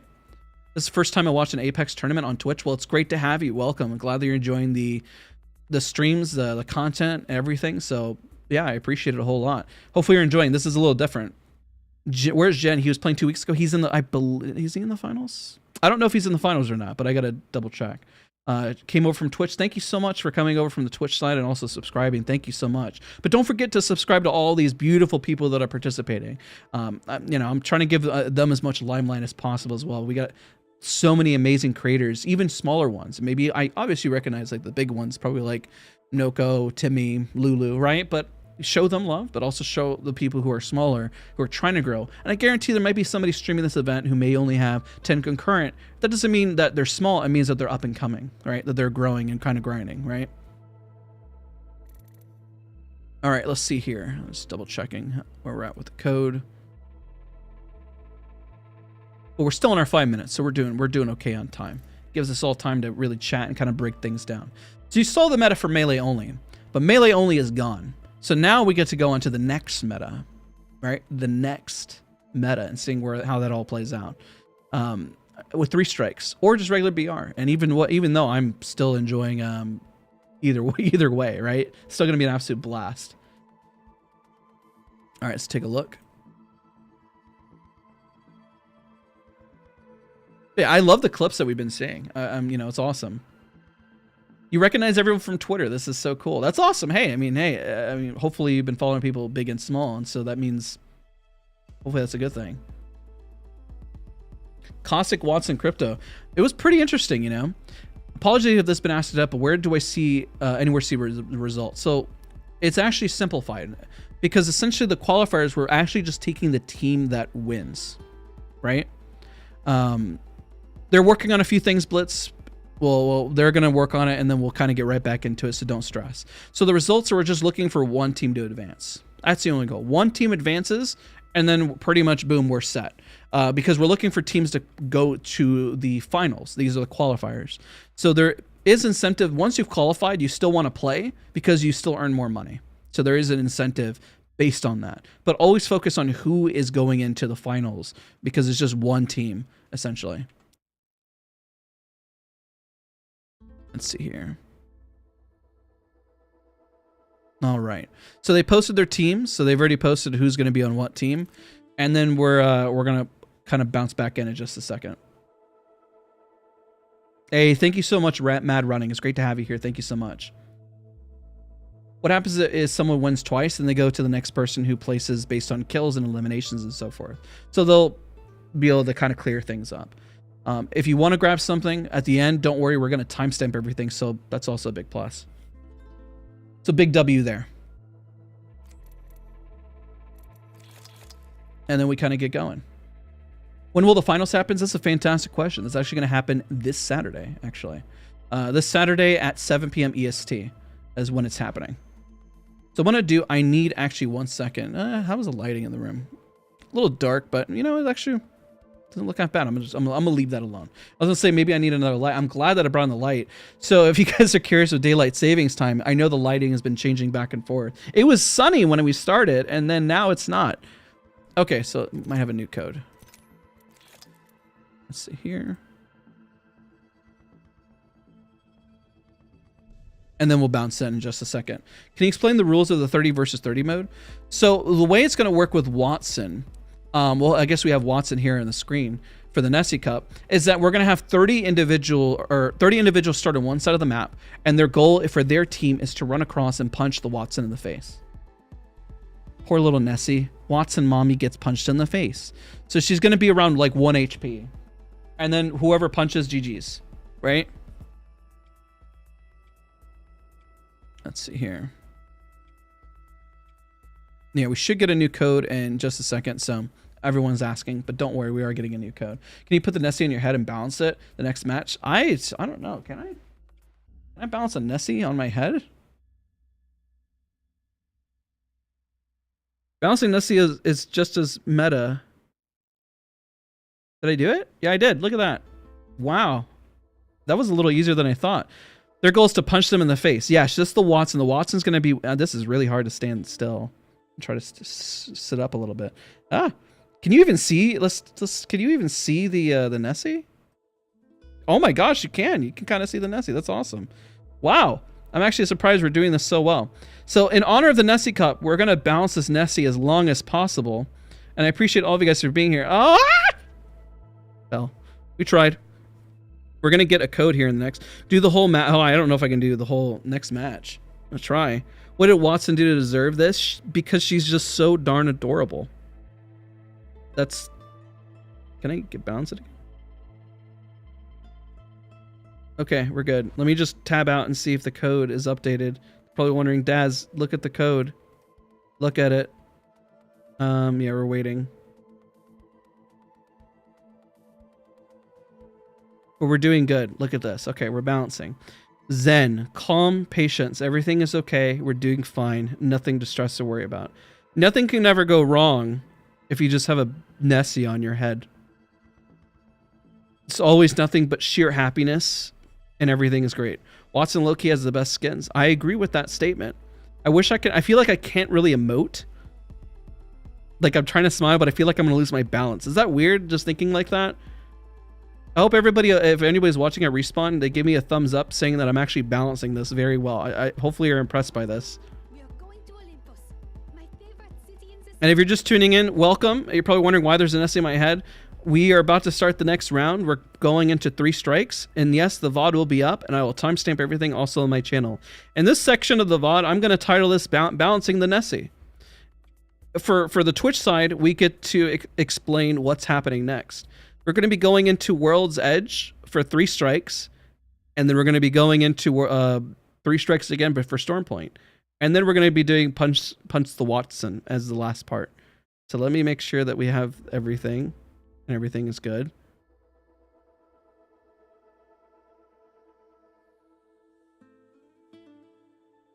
I'm just going to check in. Hey, what's going on? It's good to see you.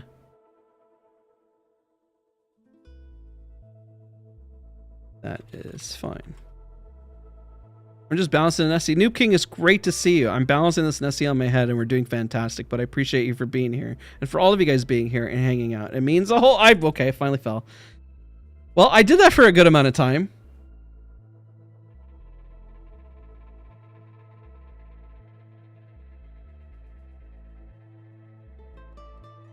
All right, so they're getting things locked in. When Nessie falls, I'm not really sure. Unfortunately, it finally fell, so I'm pretty sad about that.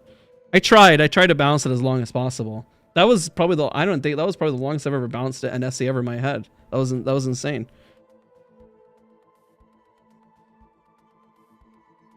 But we're doing well. Hopefully you guys are all doing fantastic. Appreciate you guys being patient. So I do have an update to share with you guys. If 3 strikes isn't doable, then we're going to be doing shotguns only and snipers, as well as pistols only. Just to add a little bit of variety. Just to give you guys a heads up. So I'll let you guys know. We're just hanging tight for just the time being. And you get to spend a little bit more time with me in balancing this Nessie. But it just gives you guys a little bit more something to get to drink, to eat. And yeah. It would be nice to have a Nessie hat. And then yeah, pretty much. You're trying to follow everyone on Twitch. We'll appreciate you for following everyone on Twitch. There's other people also streaming the event. Skis as well. I know there's quite a few people in the tournament, so there is that as well. And we're right now we're in a holding pattern, so everything is okay. We're just holding tight. Let's talk about some of the stuff from the last rounds. If you missed out, you can also check out the VOD. Oh gosh, you can also check out the VOD. But we did have melee only for round 1 and 2.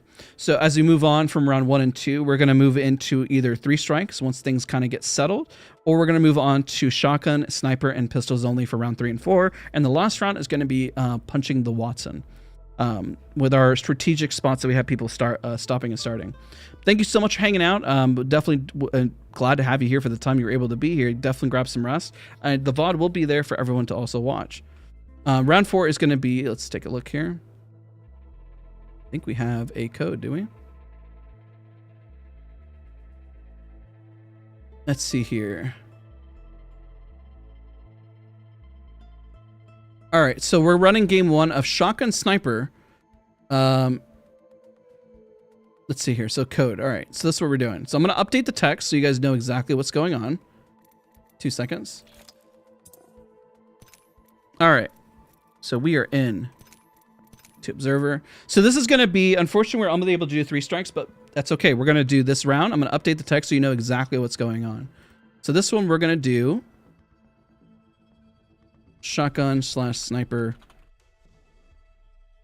I'm going to create a little bit of a only.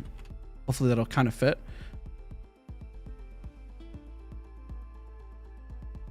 A little bit of work on the fly, and we're going to do maps. Let me just double check on the maps. Just double checking, what maps are we doing? So while we wait for the 3 strikes, we're gonna run shotgun sniper on World's Edge. Okay. If we get the code by next game, then we'll run 3 strikes on Storm Point after that. Okay, got it. If we don't get the code, then we'll run 3 strikes on. Or sorry, if we don't get it, then we'll run essentially John Wick mode. So pistols only on Storm Point. You got it. Okay, cool. Oh yeah, with no wingman, yeah. Okay. Sounds good. Yeah. All right, but this one's World's Edge, right? Shotgun sniper, World's Edge. Yes. Okay, cool. Thank you. Just updating. Thank you. No problem. Alrighty. So we're bouncing over. Let's. I just wanted to update some of the text, and just so you, the viewer, understand what's going on. All right, we're good to go. This is going to be shotgun and sniper only this round. So this will also be interesting to kind of see. Shotgun and sniper only, huh? All right. Appreciate you guys for being patient and for everything going on. A shout out to the team for working so hard and, you know, working through everything. So it means the absolute world. All right, so we're going to bounce right back into the next one here, and then we'll be good to go in just a hot second. So that does change up the strat a little bit. The biggest trouble as well is everyone going to run Loba to find the right sniper and shotgun, right? Let's talk about some of the meta as we kind of dive into the next part, as well as, does that mean you're going to run Mad Maggie? Does it mean running Gibraltar because of the new perks? So there could be things that you might want to run that are a benefit, especially if you're running Rampart or Vantage, right? Adding that extra benefit as well. So yes, it'll be essentially just armed and dangerous for this next one. So shotgun and sniper only. So no Rampart because Sheila is not a shotgun and sniper. So good update. So make sure that you guys mentally take note of that. So this is not a shotgun or sniper. Now, that, I mean, if they ran Rampart, you would have walls, but you know, you don't want to do that. So just as a heads up. Thank you so much for being here. Also for all of your guys' patience and for being a part. It really means a whole lot. Thank you. All right, so everyone is getting into their slots and we're about to get started here in just a second. The next round, so just a heads up, we'll do pistols only. Otherwise, we'll update. We'll make sure that we're doing 3 strikes. But right now, we're going to do shotgun and sniper only. All right. So let's see the squads that we have. So there has been a shuffle with everyone kind of bouncing around. So who I'm covering right now, Janie is playing with Confusing Cutie and Hyacinth at MNK. Lulu is playing with Staninki and I'm Tor as well. And that's pretty much who. I apologize if I mispronounce any names whatsoever, but I appreciate you guys for hanging in there with me. All right, so we're about to get started. Just a few more people to kind of go into their assigned teams, and then we'll get started. It's been a blast. We still have 4 more rounds to go, and then we'll get to go. We'll be good to go. Shout out to the team for kind of nailing things down and putting everything together. All right, so some of the meta when we're talking about how it works with shotguns, right? So benefit would be running Mad Maggie or Gibraltar for that meta, but they really only benefit towards the end, not necessarily towards the start, right?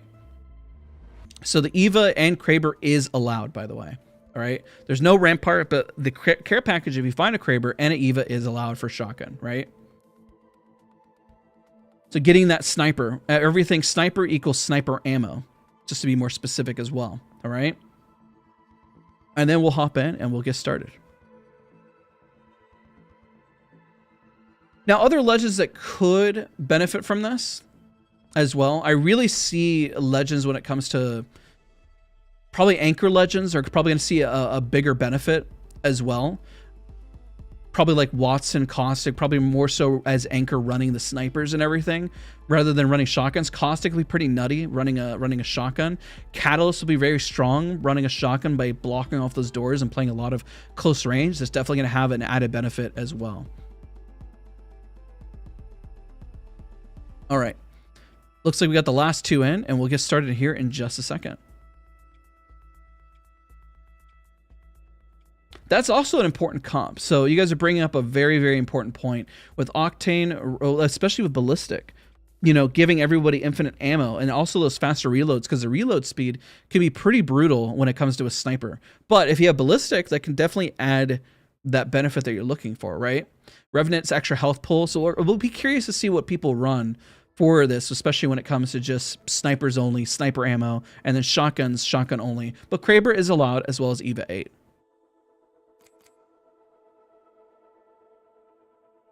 All right, so we'll get started here in just a second. Waiting on 1 and 17, and then we'll get going.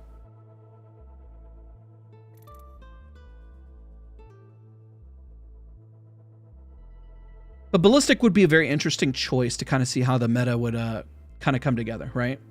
Double Mastiff would be interesting, but the downside as well is that you have no range pressure. Unless somebody on your stream is really putting out the range pressure, and then, hey, you have that added benefit, right?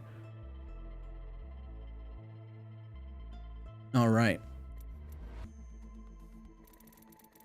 We said one more person's just trying to get back in, and then we'll be good to go. Wingman, no, Wingman is not allowed. Wingman actually, I know it used sniper ammo, but it's in the care package, so I don't believe Wingman is allowed, but that's what it said after Ballistics. That's true, but Ballistic could be pretty, I think the ultimate could be pretty interesting. I think it would be pretty interesting. All right, let's take a look, make sure that we're all pretty much good to go. And there you go. All right, let's see what people pick and how things are going to work on the meta. We'll talk about the meta. No bow because it's not a sniper. No bow because it's not a sniper. So sniper, the question is, are we going to see a lot of Lobos to get the right loadout? Because what if they don't find a shotgun, or what if they don't find a sniper? You're going to be running around quite a bit trying to find one. So first round, no Loba. We do see Pathfinder coming into play. We see Vantage, even for that range pressure, right? Because it is a sniper. There's the Loba, but there's only one team. Well, there's two Lobas. Lulu's thinking of the strat out loud here, right? I only see two Lobas. So the other teams are really hoping that they find their loadouts, right? So we'll be sure to follow the first contest and how everything's looking. But remember, shotguns and snipers only. We're going to have some teams that if you contest, you're not going to be able to do anything at the start unless you find yourself a shotgun and sniper. So if you're curious what the game mode is right now, it's down below. Underneath me, it says sniper and shotguns only. All right, let's take a look where everyone's landing. Teams are randomized every single round. If you're curious on the standings, we're only looking for one team to fully advance. And there you go. Minus Temple typed in as well. Shotgun, sniper, ammo guns only, plus EVA 8 Kraber from pack.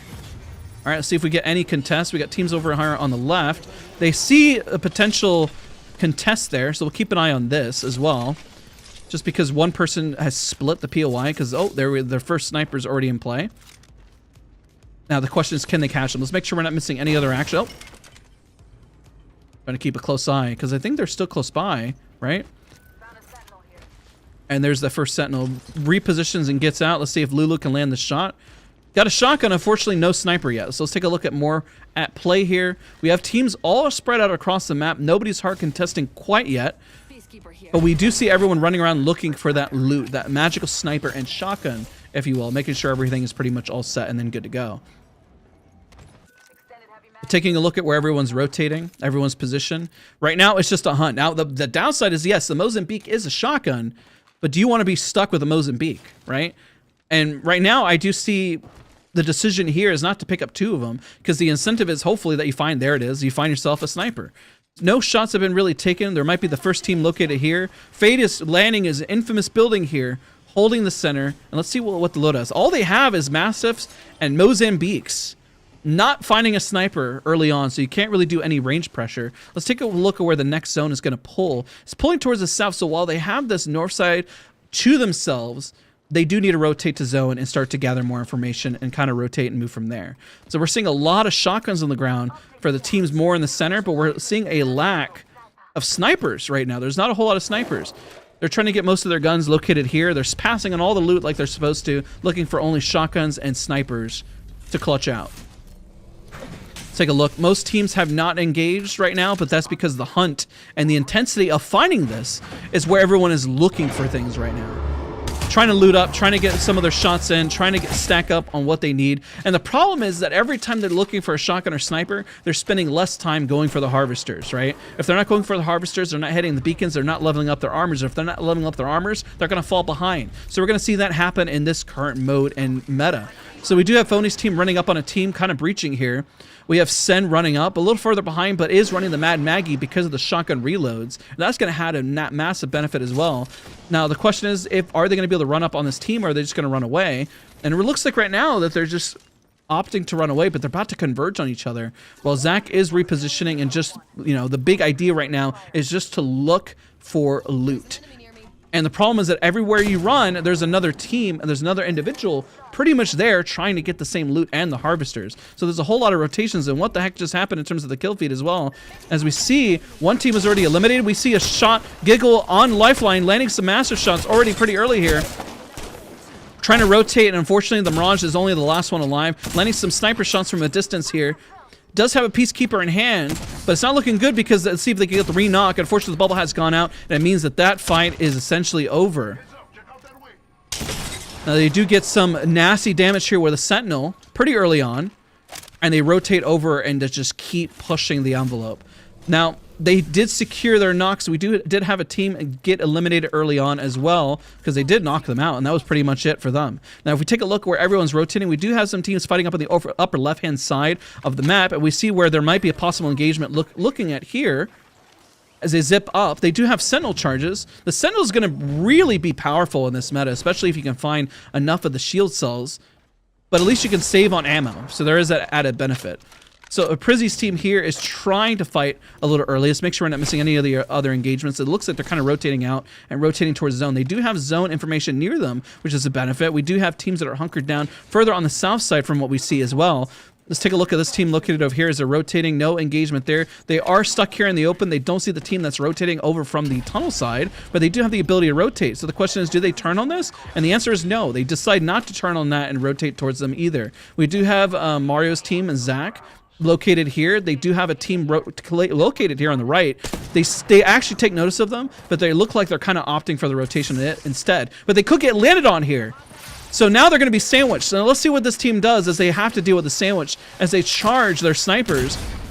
It gets a nice collat. Zach actually got an insane collat. A nice crack. Nice Maggie push here. Does have a Peacekeeper. Right now is isolated from a team. Does go down, but did a lot of damage. But the question is, are they going to be able to recover this with the team that's located nearby? Also from the back, that's going to push them and shoot them in the back. Mario's trying to hunker down and push in, but do they rotate to save themselves a little bit of time? We can watch from the next POV as they start to push in. Let's take a look as they start to push. 4B's team is hard hunkered down, while the team from across the way, they're trying not to get too greedy, but if they get knocked, they're trying to reposition just to ensure that they can rotate for free and go to zone. They got some of their kills, they got some of the eliminations, but they got to play patient. They can't just keep pushing over and over and over again. They get some nasty arc stars located there. Unfortunately, one does get down, but they do have a lifeline to secure that res. 70 damage located over there on the right. Let's see how they're able to clutch this out. Now, can they rotate? Good bubble. Buys themselves a little bit of time. The conduit ult does slow down their push. One team is pretty much rotating now. Let's see if they're stuck here. Zach, unfortunately, has been abandoned, but the other two are rotating. So a lot of respect is being paid here, but a lot of damage is going out from the other team as well. And let's see if they're able to rotate on top of them. They're going back. 4B's team is stalking their prey here. This seems to be where most of the damage and fighting is occurring right now based on the kill feed. On what we're seeing, everyone else is rotating. I'm going to take a look so you understand where every other team is located. The teams in center zone probably are not going to fight. They're probably going to sweat it out and play it real patient. Most of the teams on edge are going to be the ones you have to worry about. Now, they can get the banner here, though. They can get this banner. That is an option for them to get the banner. But, of course, the downside is that, are they going to gate them? They do have a team located right behind them that's rotating super late from zone. And they see them. See if they're able to connect some of their shots here. They're getting cracks. The zone is something to worry about. 4B's team is rotating on that side. And this seems to be where most of the action is taking place. These teams, by the way, aren't going to want to push anything because they've secured their place. Where we're looking at the North teams here is that they're fighting for early KP, you know, getting those early eliminations, but also clearing their back as they start to move and rotate.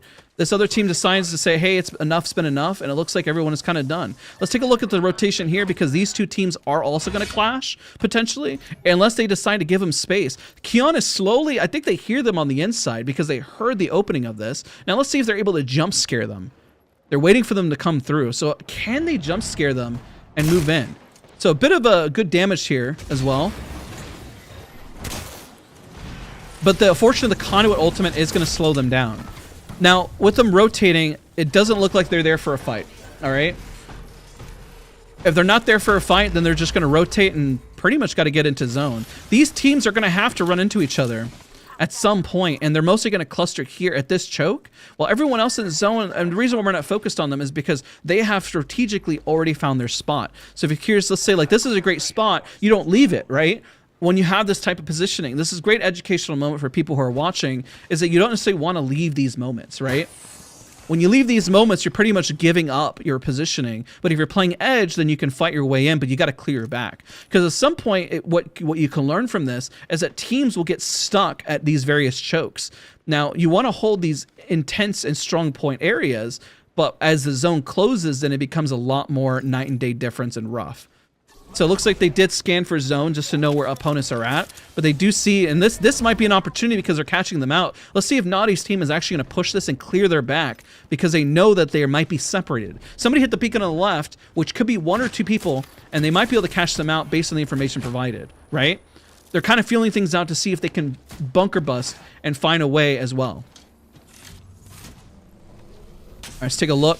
Looks like they're paying a little bit more respect. So that team is probably not going to engage whatsoever. This team has to work their way in, and we're going to see a conglomerate of fights occur right here.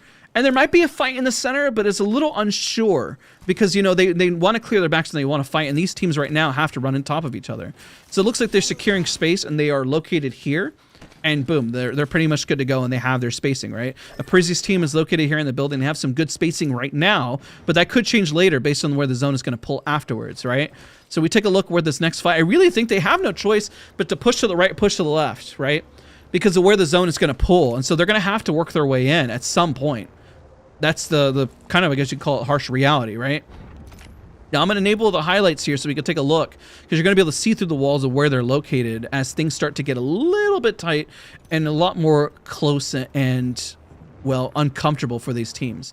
So we have a team that's rotating here. They're going to have to bully this team out of this height because otherwise they're going to get picked on from above.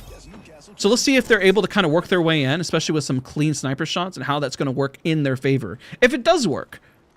Otherwise, they're just going to have to keep rotating. One nice clean headshot with a sentinel is going to change everything. If you're just tuning in and curious why they're running Mastiff and, well, snipers and shotguns only, because listed down below, it is shotguns only, okay? So they did find their space. It looks like they're okay. Any other engagements? Looks like these guys are pretty much finding their foothold and no worries there. We do have two teams located really close to each other, but they are worried about the team located on the right of them. So they have to be very mindful of that as well. So it looks like Guhrl's team with, or that girl with Stay Naughty has to rotate. And it's going to be a little tough because everyone is rotating right now to get closer in. The longer you wait, the harder it is to find some space. But you're going to have to bully your way in and find a spot sooner or later. You have to tell other individuals that, hey, this is our spot. This is where we're going to hold. With Caustic, this does change things. This does help in that spot. Now, the next fight, if we're going to try to guess what's going to happen here, we do have one team that's trying to work their way in from the zone here. But it is going to be pretty tough. And we're seeing, like, did Bangalore get nerfed enough to where she's not as prominent? We are seeing some Bangalore comps in here. We are seeing seeing quite a bit of variety, even for shotgun and snipers only. Now, seeing where the next zone is, we do know that we have a lot of trouble spots here. We do know people in the building are pretty secure, but the question is how secure as people start to feel uncomfortable in spacing, right? That spacing is going to be really uncomfortable for them because the options of where you need to play are going to drop significantly. More and more and more.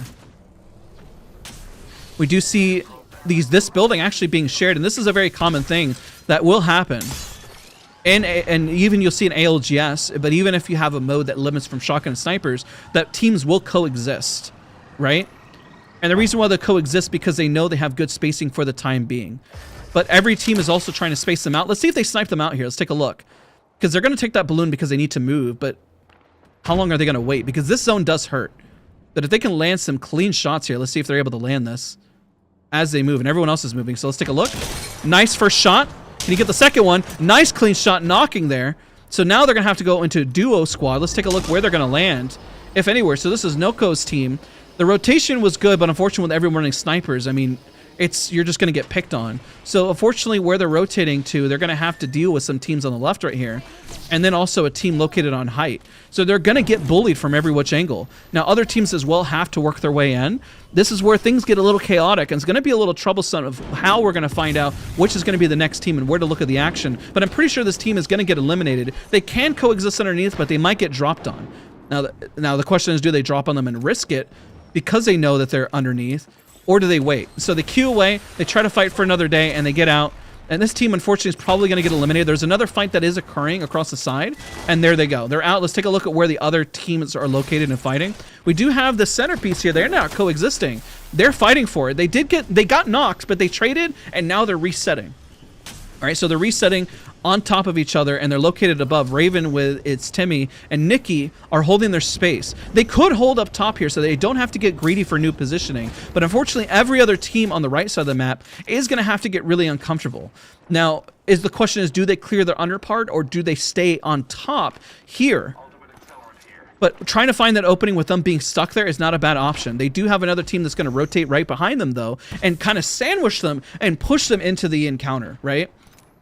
Let's take a look. They don't know they're on the left yet. They think that they're probably getting thirded, and they have very limited time. Especially with running snipers, you got to be precise.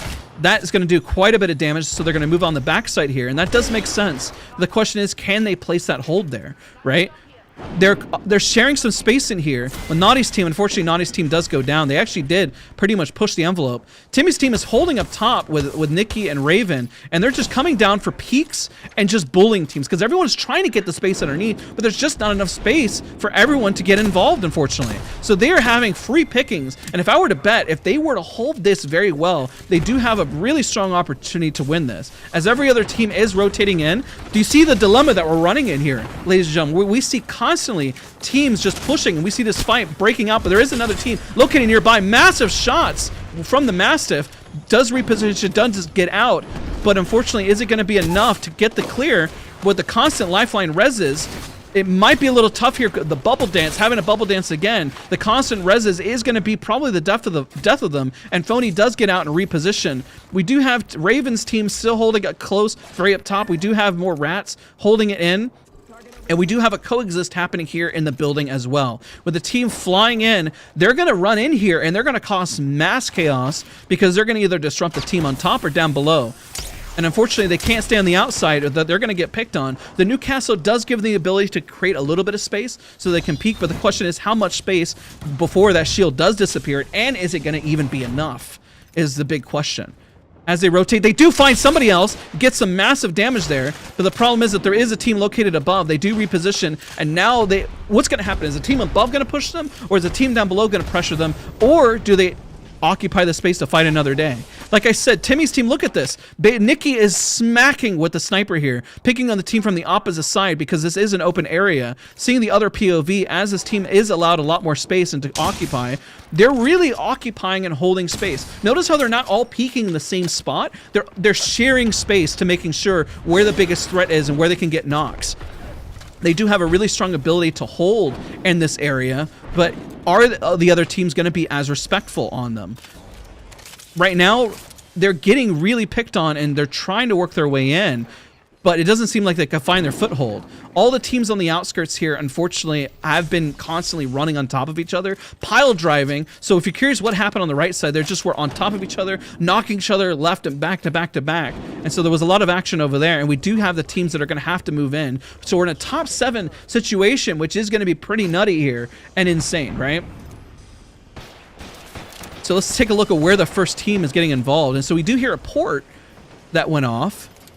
The portal is, the question is where they're going to go with that portal. We the people is down, and the port is to try to get them out to find space. But remember, these teams are occupying a whole lot of space up here and feeling really comfortable. they're there, and maybe if they drop underneath to buy themselves some time to unfortunately rat, that's kind of going to be it for them. And I don't think that they'll necessarily win. They could. There's definitely that possibility. But now all the fighting is going to occur inside here. Drop throws down his shield, but isn't going to be enough. And unfortunately, that team does go down. So they have the space. They have underneath. They have Newcastle, Conduit, and Caustic able to clear themselves out some space. These are the kill leaders, so we'll take a clean look at these guys, and we'll hold here. Timmy's team does also, with Raven and Nikki, have a really strong opportunity based on their height and position. You see them from the highlights there, the orange team, that is them, and they're knocking and putting a lot of pressure on the right side. So let's take a look at their POV, and they're occupying a little space. The question is, are they going to get a little too greedy on some of this, and is it going to be a little too much? As they're trying to dish out a lot of damage, these shotguns, I mean, they can't really do as much at close range. And if you're tuning in, remember, this is shotguns only. And if Timmy does go down, at least he can go back, does get the finish, does get the clean armor swaps, and they control a lot of space yet again. The team in here is holding it down by sharing the space out here as well. This is looking pretty good for them, by the way. This isn't looking half bad. It looks like Timmy's team has the most amount of space. They don't know about the rat located there. We do have Fade's team holding it down on the top part right here, which also gives them a whole lot of room as well. I think Timmy's team does have probably one of the harder rotations as they move in. The rat in the center, I mean, they're looking pretty healthy right now. A Mozambique and a Massive doing, you know, surprisingly good damage, especially with the hammer points. That's been pretty crazy to kind of see, right? All right, so they're saving the grenades. Let's take a look at how they're going to work their way in. They did find the rat. You saw it right there. They're going to queue back, and that's going to give them a top 4 placement. Remember, the goal is just to win. You have to win. Let's see if they get greedy on this. They do finish it up. Very nice cleanup. They do have to move in. They have the team located here on the bottom part, but they are not really aware, and they have the team underneath. So everyone's kind of has their own spot right now, right? They're putting down well, you see the knockdown there, right? The res beacon to give them a little space and cover. This could be anybody's game, especially because the top part needs to move. These two teams are most likely going to jump on top of each other. And the rat is located, or the rat team is kind of located on the bottom right. So it looks like we do have a port looking for some space and just kind of peeking around. But it's getting a little uncomfortable there. And let's see where they position. They do see the team located there. And unfortunately, they're going to have to shove this. The grenades are creating an awesome opening for their team, and they haven't taken a whole lot of damage, and the team does rotate out, and they do have the low ground. The low ground is not ideal to play, but let's hope that what they're hoping for here is that the two teams are going to drop right on top of each other, and if they do, then they're going to be able to clutch out ahead. This is where they're going to have to drop out, ready. They're trying to buy as much time as possible, but this zone hurts. Look how much it hurts. They take this zone in, and they're going to see Timmy's team located down below, but they're going to have to fight below. So we're going to focus on this team. Now, if Timmy's team can just play it patient, let's switch to POVs right here, they could come in afterwards and clean this up. And it looks like Fade has gone down, and Timmy's team with Raven and Nikki, all of them, as long as they play it patient, they can go up, and there's a zip. So they're coming in with the gas right now, and it looks like they might actually clutch this out if they play a little patient. Unfortunately, Raven has gone down. All they have to do is just wait. If they wait, they win. So they played it right. The top two teams, like we mentioned, were right on top of each other, and boom, there it goes. Very, very great patience by their team by holding that angle. And keep in mind, the teams are randomized every which way that you go. So it just so happened that these teams play together. They are randomized every which way. Now, these teams are going on to the finals, you know? That was very well played, very patient. They cleaned it up very, very clean underneath there with the grenades, pushing that other team and forcing the team to go up. And the other team, because they had no choice, dropped right on top of each other. So that was very well played on their part. And because, remember, I mentioned early on that they had that zone placement, and that zone placement really just worked. So fantastic play. Fantastic across the board. That was great. Nessie, what did you think about that gameplay? Wow, all of them use snipers and shotguns. How come they did that, Daz? I'm really glad you asked that. So they used snipers and shotguns because round 4 was shotguns and snipers only. That was great. That was awesome. That was a really good round. Man, that was good. They held it really well. They had so many different angles there. Oh, that was good. That was good.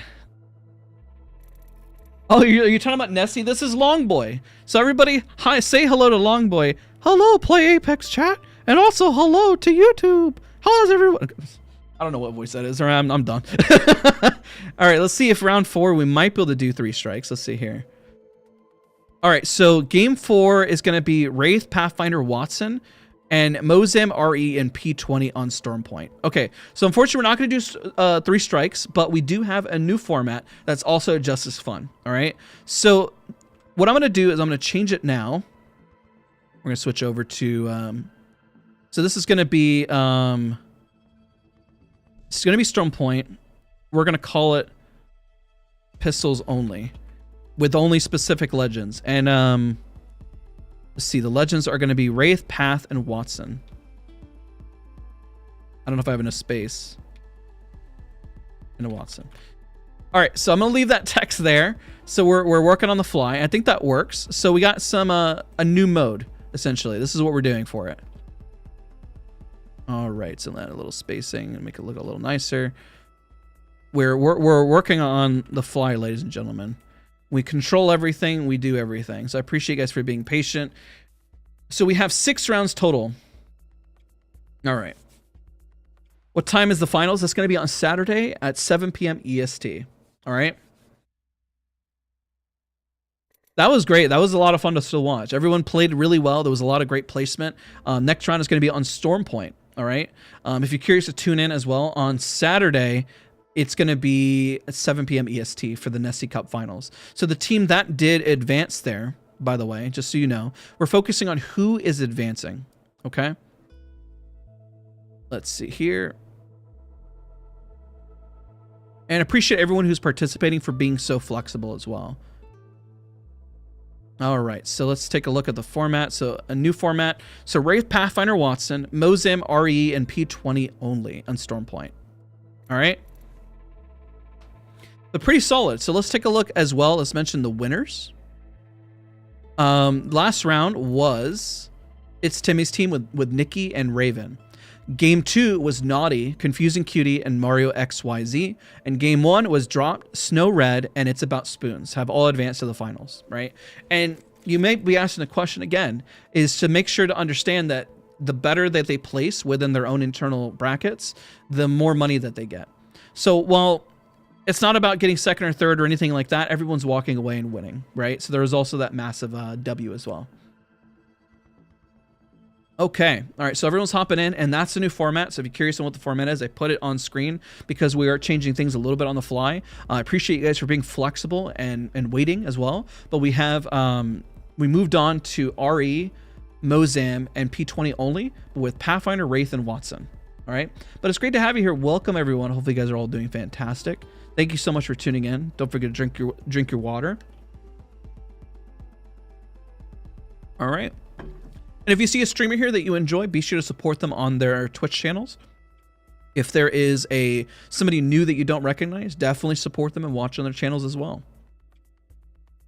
No wingman from the looks of it. All right, so let's take a look again. Just a reminder on the format. Wraith, Path, Watson, Mozam, RE, and P20 only. All right. So I guess it's not necessarily pistols only. So we'll call that, let's rename this so it's a little clearer. So we'll put, it's going to be a little longer. So RE, Mozam, and P20 only. So we're going to have to move this just a little bit so you guys can all see it.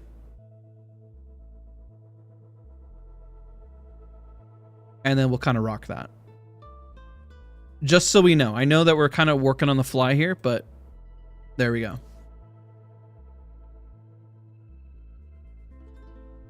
Appreciate you guys. Thank you so much for hanging out, for being a part of the channel, for being a part of the stream today. I might adjust some of the lighting. You know, it looks okay. I was a little worried that it might not, but I always keep looking and it looks fine. All right. Hopefully you guys are learning something about those end zones as well. Something to really pay attention to is where the chokes happened, but also when they control space. I think a lot of people, whenever they're playing, forget you can hunker down in a building, but it's really important that you occupy space and that you're looking at different areas so people don't breach your areas. One thing that the winning team did very well the last round is that they were great at occupying space, right? Nikki was looking at one angle, Timmy another, Raven another. And so all the other teams were a little hesitant to push them, even though they had a great spot. Their damage and their pressure stops other teams from moving and encroaching on their spot. So if they were all looking at the same spot, let's say all three of them were looking in one area, then that creates a hole in their defense. Now let's say you do get a crack, that's when you communicate to your other teammates that pressure has occurred. You don't always just want to huddle up in one area, because then you pretty much you don't have as much area or ground to control. So that's always really, really important. If you're tuning in, and welcome, can I see the match summary? So this was the last match. So the team that advanced were only focusing on first place. First place, and they got the most kills, they got the most eliminations, they pushed when they needed to, and they were in the center zone. So that team is moving on to the finals, all right? And so the rules are going to be underneath the face cam. So I try to simplify it by always having the rules underneath. So if you are curious and you are tuning in back, we have switched some of the game modes around just a little bit. We couldn't do 3 strikes, but that's okay, because we're still going to have fun, and we're going to still switch things around. And if you're curious, yes, we will timestamp everything after the fact, and yeah, it's going to be a whole lot of fun. All right, so we should get started here in just a second. Now, for the meta, Storm Point, very large map, and so one thing to keep in mind is that it's going to be harder just to find an RE45, a Mozam, and P20. The comps are pretty straightforward in meta, right? You got Watson, Pathfinder, and Race. You kind of got the OG comp, right? So it's really important to understand that with those comps, do you play zone or do you play edge? What kind of team do you have, and who's going to pick what and how they're going to play? So that's probably what they're discussing right now, is who on their team is going to play what. And that can be pretty hard to decide, especially when you're playing with new players and it's randomized. You got to select quickly who's going to be your most aggressive player. Okay, put them on Wraith. Who's going to find off angles and be able to flank? Okay, put them on Pathfinder. Who's going to be your anchor and control space? Okay, maybe you're Watson, right? So that's pretty important to understand. Now, once everyone is loaded in, I think they're pretty close. We just got one more person that needs to move over, and then we should be good to go.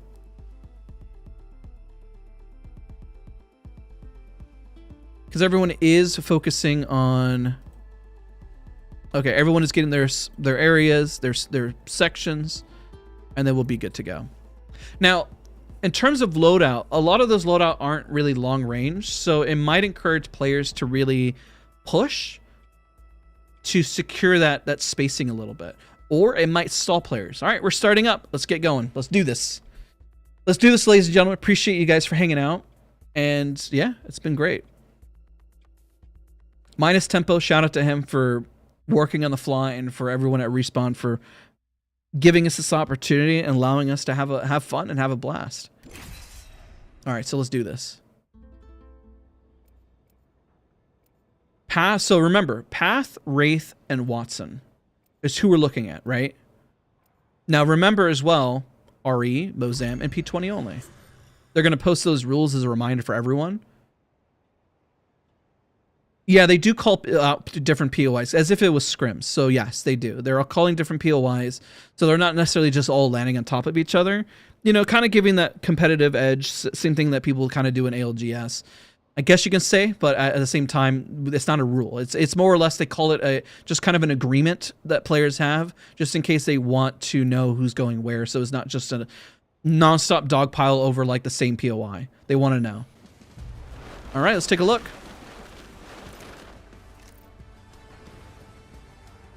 Let's make sure to turn highlights. Oh, what happened?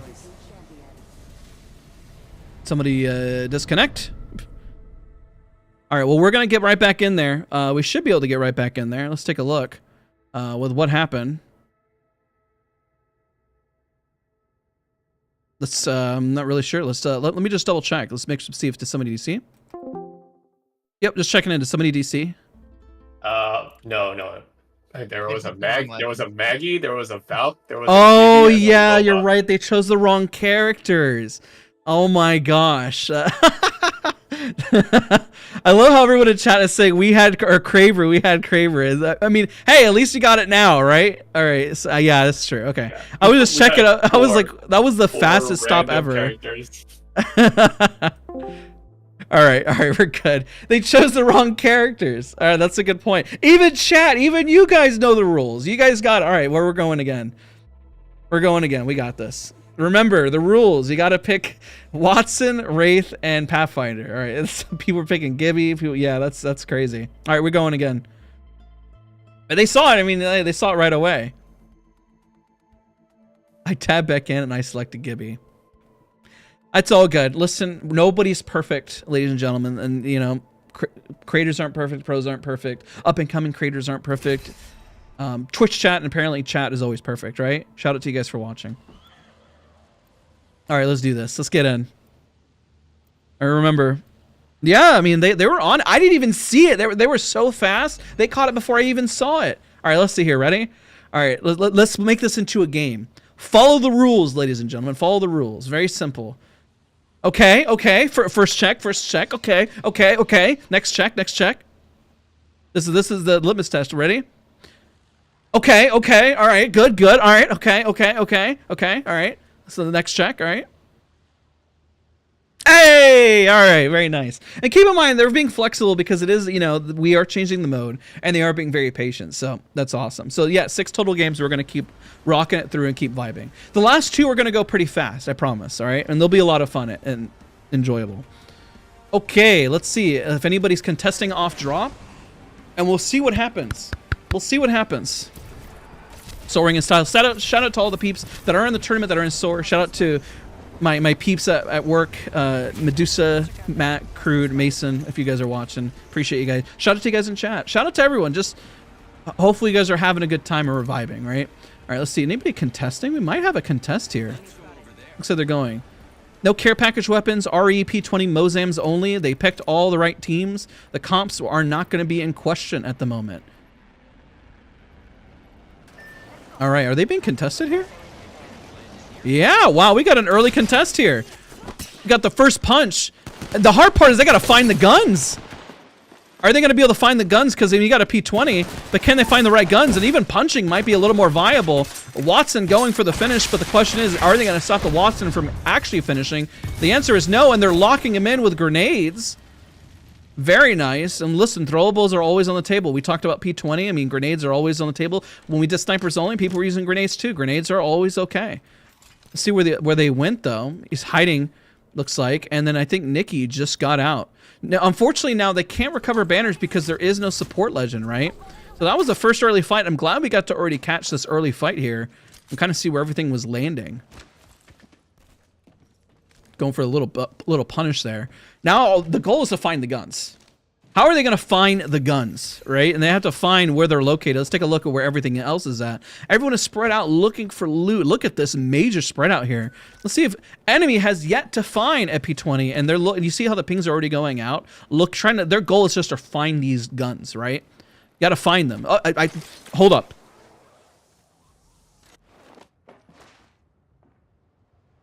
What's that? What's that, chat? Did you guys see that? What's that? Look at him go. RE45? Hello? Hello, enemy? If he goes back and watches his VOD, I want to question why he passed up the RE45. I'm scratching my head on that one, and there's a P20 on the ground. Let's check out that way. Interesting. Look at that. I'm just like, what was that? It's like turn it to Courage the Cowardly Dog over here. As I'm just seeing, I'm just seeing it. We got a fight with the spiders. Classic enemy moment. Wow, you guys are ruthless and savages. I'm not gonna say anything, okay? I'm just the spectator here, and this is smart. They're actually using the wildlife here, and I'm sure the devs are like, yes, use the wildlife. You know, they're like, use it, and it actually works in this game mode because you got to get all the ammo and what you're looking for, right? Get the attachment, so it actually does work. There's not really any other fights breaking out. Everyone is on the hunt for these loadouts, Care package over there. and they're flying right in. They might land right on top of this team. It looks like they might. Yeah, they're landing right on top of them. Keon just got surprised based on what happened. He's popping a port to reposition and buy himself a little bit of time. Let's see where he puts this port here. Let's take a look at where they're located at. See them right there. They're on this other side. Did they both port? Yeah, they both ported. They're both taking opposite sides. And, I mean, they have the building, and they could just hunker down and play zone. Phony is completely unaware that there's a team located here. You might actually get eliminated. Oh, never mind. Just time to reposition. Location, location, location. But is unaware that there's also a team located over here. His teammates are a little far behind. Say we move there. They don't realize that they're located. Oh, there they go. He's got his information now. Knows that they're located in there now. Let's take a look as well. Teams are all rotating in. Everyone seems to be finding... Let's see if enemy... Did he finally get a gun? Hey, he got 2 RE45s. We'll take it. That's a dub. It took him a little while, but he got there. All right, let's take a look at the team rotating. They're taking the Trident, moving around. Score, remember, what we're looking for, this is the Nessie Cup Qualifier. So what we're looking for is just the Qualifier. Okay, ladies and gentlemen? We got to make sure that they do is they win. So they move on to the Nessie Cup Finals, which is tomorrow at 7 p.m. EST. All right? All right, looks like we got multiple teams just finding their way with the Tridents. About to run. Let's see if Janie's team does see them with Keanu. Oh, here they come. Get ready. A lot of damage. They might actually get the crack here. One of them dropped out. Did you see that? Looks like they're actually going to turn here with another team located in. Janie comes in with a zip line, an actual professional pro at Pathfinder. I've seen her play. She's got it cracked, but there's 2 teams located nearby. The question is, do you focus on the one or do you focus on the one on the right? Decides to back out because it is a little too hot, and this team across the way decides to rotate. So potential fights there, but nothing really breaks out quite yet, but a little bit of respect, right? We see Mazer playing with spiders with Confusing Cutie. It's like Spider-Man, but not. All right, so we see the rotations on the soft side. We have Forby's team as well. We got Trident Warriors just following each other. It's race wars over here. Just racing. Constant racing. It's Fast and the Furious. There's Dominic Toretto. It's all about family, ladies and gentlemen. Family. Family, right? And there's while we watch this, because it looks like they're rotating, I'm going to bring the family of Nessie. It's family. Family. Right? Family? Family. No, nothing better. I swear I didn't throw the Nessies. I didn't do anything to my beloved pets. I love them very much. Clean rotation, but is it going to be enough? Because they're about to run into a whole nother team as well. It looks like they're okay for the rotation for now. We see a lot of wildlife. Phony hears the audio here. See if they rotate right on top of them. Early shots. The RE45 is really going to be a range gun. Let's talk about the loadouts. You got a P20, you got a Mosin, you got the RE45. The RE45 is going to be a range pressure. P20, a little bit of tap fire there. Shooting a Mosin from distance is going to suck, but it is probably your best close range weapon, right? For the most part. I mean, the P20 probably has the best mag, in theory, in terms of this loadout. Kind of talking things through, right? Let's take a look where others are located right now. Everyone is kind of holding their own. The zone is pulling over here on the far left, so not too bad. Not too bad. We got Tridents really hovering for space. I'm surprised we're seeing so much Trident usage, to be honest. A lot of Trident usage. And that, I mean, I guess because of the loadouts and the guns. Oh, I think they hear them in here. Oh, they hear them on the other side. They have height on them. Let's take a look and see if they're going to be able to do something from this height. Let's take a look at this. Yeah, they have height. This is a really strong power play. They potentially out-armor them. If they can get a nice solid crack, they can move up on this. They decide to port over to the far left. If they get the crack, the Pathfinder most likely will go in with a grapple. They're using the car for a bit of positioning. The Wraith is porting out, which leaves 2 of them there. Now, they did crack the Pathfinder. And they do have multiple angles, but they do port out, and now they're in the building. So they kind of lost their power position here. And if they move up, it may not necessarily work in their favor. Let's take a look, make sure any other teams located nearby. It doesn't seem like anybody's located nearby except for the team located here. These teams are not fighting, okay? They are nearby, but they're not fighting yet. There is a likelihood that this team could run on top of them.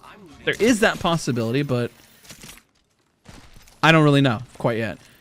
They're just sharing space for now, which is okay. There is this middle section, which they're living in as well. Pretty solid positioning where they're located.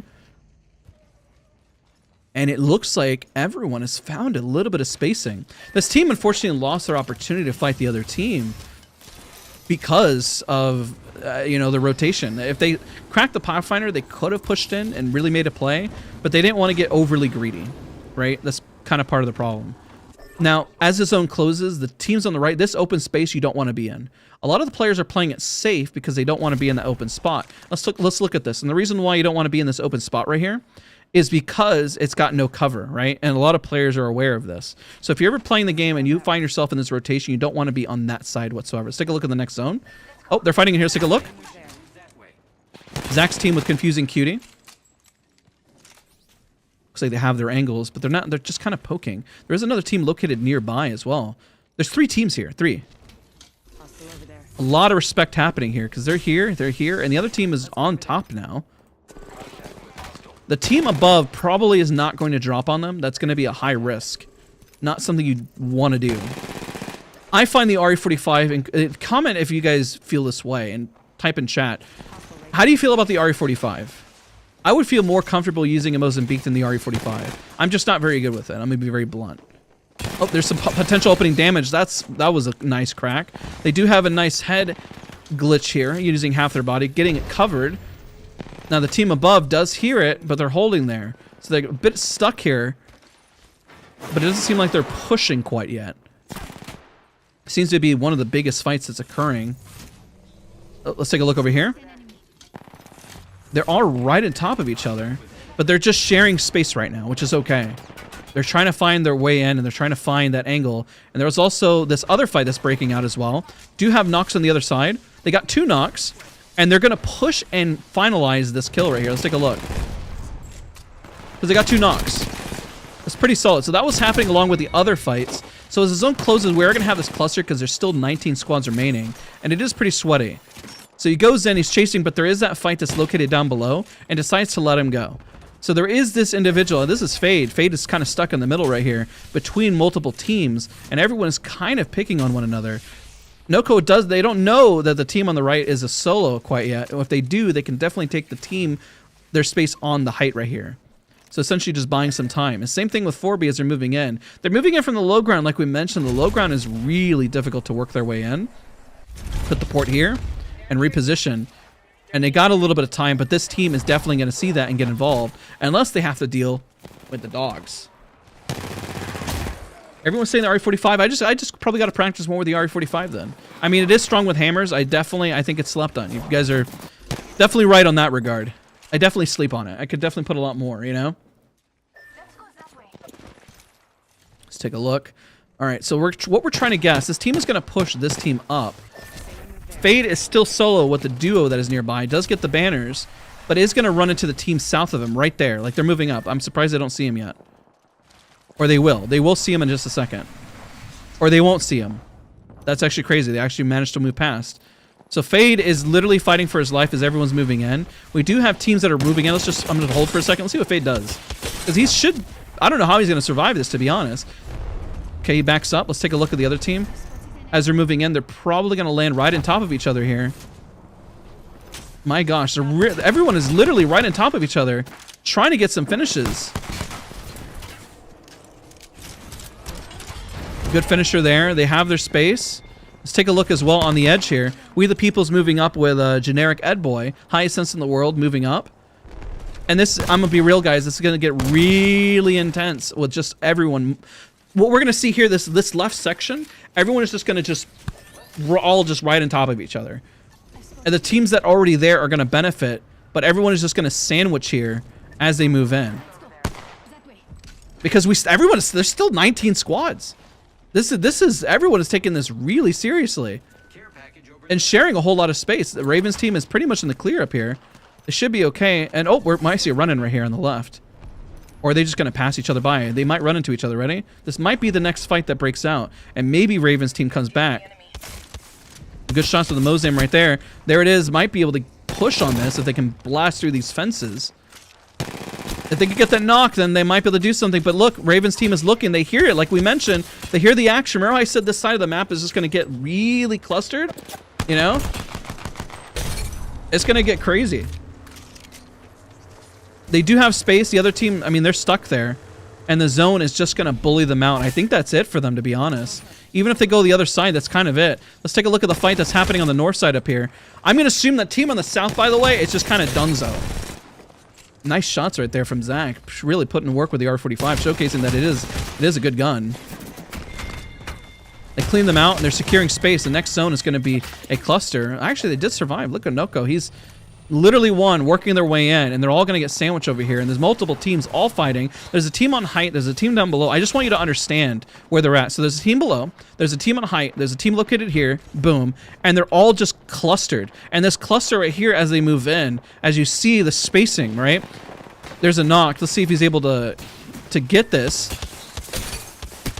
A lot of damage. But this team has the hardest. I would not put my bets on these teams winning. And as much as I love We the People in generic, it's a hard rotation. Now, it doesn't mean anything is impossible, right? But it's hard. It's going to be difficult. And I think, let's see, does Noko make this? It's definitely possible. There's a lot of rough positioning to come in here. They're holding this spot, but Raven's team, they don't even know that they're necessarily pressuring as hard as they know. They just know that there's a team on the south. Oh, there you go. They got visual on them now. P20 and Mose makes it really hard for these fights to get cleaned up efficiently, too. Let's take a look. Looks like they have moved in. They are securing space. They are one door separate from each other here. See, in the inside, they're located there. They're one door separate. It's not a bad spot to hold because of these loadouts and guns. And look at this. Everyone is starting to move in and landing on top of each other. This number, from the team's perspective on the upper right, it's going to drop from 17 to probably like 10 in just a moment as everyone, like this, look at this, look at that. This is not the situation you want to be in right here. So this number, like there it goes, 16. Everyone is starting to get eliminated. It's just going to happen nonstop here as everyone has to move in. We see the Wraith holding on for dear life right here. And the other team located across the way, trying to push them. They're trying to get the reset and trying to res. But it is going to be very tough for all of these teams. And the number should, I guarantee, if I'm a betting man, I'm going to say why it's going to drop down to 10 teams in just a moment. And just like the south side here, let's take a look. I don't think that they'll make it in. This is tough. This is really hard. And there we go. Enemy moving in with his team, but gets eliminated. Everything we mentioned that's happening is going to happen now, because this is a hard angle to be in. Notice how everyone is just clutching out and pushing, but they also have a hard fight. So I'm gonna let it run. Okay, we'll see if We the People just runs it down. All right, because he's been moaning down, so we're gonna leave it here for just a second, and then we'll watch a different POV because he does have a clean view on this side. So I kind of dig this. He is farming for a second here, so we'll leave it here. Because essentially you see the team on the left, team on the upper part, team on the right, and the team on the far right, and the team underneath. And they still have to push in, all right? So look, we are around that 10 legend part we're saying. We're going to see a lot of kills happen here, but it's going to be really tight. Let's see if Generic is able to really clutch it out here. Going for the KP, trying to get what he can. Go for an armor swap. We're looking at a 2v1 here. Oh, another team has shown up. Now, the teams in the center right here are more likely to win, okay? The teams on this side are just battling it out. The team that's on this side has the potential to win if the teams in the center don't do anything else, right? This is just absolute chaos at the moment of all of them fighting. The team above is just picking for damage. But now they have to rotate, and everyone is just, imagine the switching that happens just again. Boom. We're going to see it drop down to at least 5th place here, all right? 5th place is going to be pretty rough. Let's take a look. We'll just keep an eye on Kareem and Forby. Snow actually already advanced, so let's see what happens here if they're able to clutch it out with their squad. Now, this team is going to push in, his and hers, flanking them from the back here. There's 3 solos like around this area that are all going to get eliminated right now in just a second. They do have some space over here. They go around. Let's take a look. Let's take a look at their team, how they're going to gate this. They got the rat on the left. We do have the rat on the right. There he goes. Probably going to get eliminated right here. Boom, gone. They have Greek. They have these guys. They're actually fighting in the center. The probability, let's see what they do. Okay, they're going to clean this up on the edge. I'm starting to put my bets with 4B's team here because the team in the centers are starting to fight. We're looking at kill rates. Snow Red is absolutely just destroying it right now. They don't know that his and hers is solo. They're zipping across. Let's see if Snow Red can catch them out right here. Needs to reload. Let's see if they can clutch it out. Top 3 teams, they actually have a pretty good spot with the other 2 teams right on top of each other in the building. That's not bad. That's pretty solid. We got a duo here. Unfortunately, Tony was eliminated. Now, what they're hoping for, this team, this is the similar situation that we saw last round, right? Is we're looking to ensure that the 2 teams above land on top of each other 4B, Kareem, and Snow Red just wait for them to battle it out.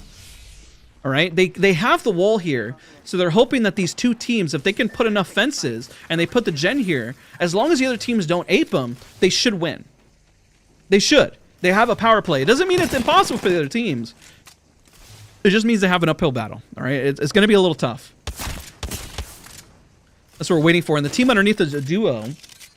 As long as the team up top doesn't clean wipe them, then they have a pretty good opportunity here. So I'm going to watch this POV because it's looking pretty solid. There is an opportunity here. There they go. See, they're fighting, right? Now, I'm going to stick on this POV because I think that they might win. If I were just to place a bet. It's pretty close. This is a calm before the storm. I feel like I'm like literally about to get chills. So they're fighting inside. I just want to see how they decide to approach this. They just can't get overzealous on it. There they go. Okay. Just taking minimal damage, trying to find their openings, right? They don't know that they're in there, but they're playing it patient. Okay. We got to be careful. All they got to do is really wait for zone. If they wait for zone, that might be enough. They got the knock. They don't know underneath is a solo, per se.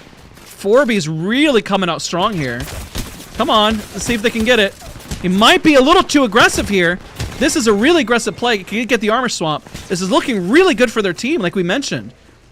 And I think it's a solo down below. I think they got this. I'm pretty sure they got this. Let's see if they can clutch up. They're locking him inside the building at this point. And there it is. Should be it right there. Boom. Congrats to 4B's team, Snow Red. Very nice. Very, very nice. It was a little risky there. They really pushed that there. Pushed the limits. Because it could have gone south. And the solo could have come in for the third party if they did enough of a swaps there, right? That was really entertaining. That was pretty interesting to see. It's good to see the OG comp back in the day with Wraith, Pathfinder, and Watson. That was pretty good. That was not too bad. All right, so what we're going to do now is we're going to go for the last segment, which is Punch the Watson. All right, and we'll be able to explain this format. We're essentially going to run 2 servers. And yeah, we'll see who the winners are. This will be a lot of fun. It's going to be kind of like watching marbles, right? Yeah, it'll just be a blast. These last 2 should go a lot faster. And we'll go from there. Okay, so we're going to explain how this works, okay? I will as well type it in chat if I can. This is going to be the starting point. I might as well just grab these. I'm just going to switch POVs and just showcase how this is going to work, right? All right, 2 seconds. Whether people enjoy this one or they don't, I'm going to showcase my... oh, actually, hold on. This is what we're going to do. I'm going to grab each of these images, and I'm going to showcase where the people are starting and where they are ending before I share my screen. And then we'll make it just that simple, okay? So this is where people... Let's... give me a second here. Hold on. I was not necessarily planning for this, but let's do... 2 seconds. The camera is going to disappear for just a second. And let's do this. Okay. That should be... is that... 2 seconds. Display capture. Am I not doing this right? Okay. All right. So this is how it's going to work. I'll just put it in... I can't seem to get my settings going. Is it not going to work for me? There we go. Okay. So this is how it's going to work. Players are going to start on this point right here. All 30 players in 2 different lobbies, okay? And their goal is to run across the whole map and punch the Watson located in this spot. It's that simple, all right? It's that simple. All this game mode is, this new game mode that I've come up with, is that they're going to be in this starting spot. They all start here on this one ping, in this room, 30 individual players. How you get across the map to punch the Watson that's located all the way across and Zeus Station and raced to go punch the Watson in the face is up to you. All right, so it's up to them as they work their way in. All right, so what we're going to do is I'm going to remove that. So boom, let's go back. And I'll put these screenshots in the chat. So let's explain that real quick again. So if I can go to format. I can't type in that. Let's do a chat. Starting point for players where Watson is located. Hopefully that's clear. Trying to put it in those areas. And just race across the map. That's literally it. It's that simple. All right, but I can explain it again. Everyone needs to hop in. There's no tridents, and just racing. So from point A to point B, and then punch the Watson. You can try to punch each other, but you can't kill each other. Do players try to punch Watson? Do we fight each other? You don't have to fight each other. You just run across. Just run across is just a race to get across. You knock, you get disqualified. That's literally it. Think of it just like a simple race. You get to cross, you punch it, and that's it. I was kind of put on a spot there, so apologize, but that's it. Point A, run across the map to point B, and then punch Watson, and it's GG's. Yeah, these last matches are going to go really, really quick. They will be very, very fast. All right, so let me get the Watsons as well. Hey, Tempo. Yep. I don't know if I need to explain it again. I'm sure people are confused and probably hate me. so I want to get them in there. It's all it is just remember point A, point B, and all they got to do is punch the Watson, and that's it. Yeah.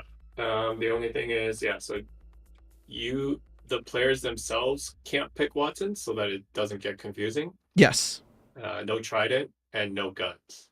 You can hit each other if you want, but if you knock someone, your team gets DQ'd. So do it at your own risk. Exactly. Watson will have 10 HP, so it's literally just one punch. One punch KO. Yeah, Yep. and then you have to stay in the room that you showed on stream, as well as or in that Discord that you see. And until you see the admin type start in the in-game chat, you can't leave that room. So that's a key thing, so that everyone starts at the same time.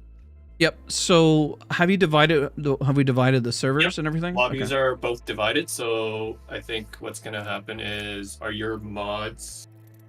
I guess we should bring them into voice here. Can we bring them in here? They should just be able to join, actually. Okay, I'll message them both to So join what's gonna voice. happen is so what's gonna happen is me, you, and the two mods will join in.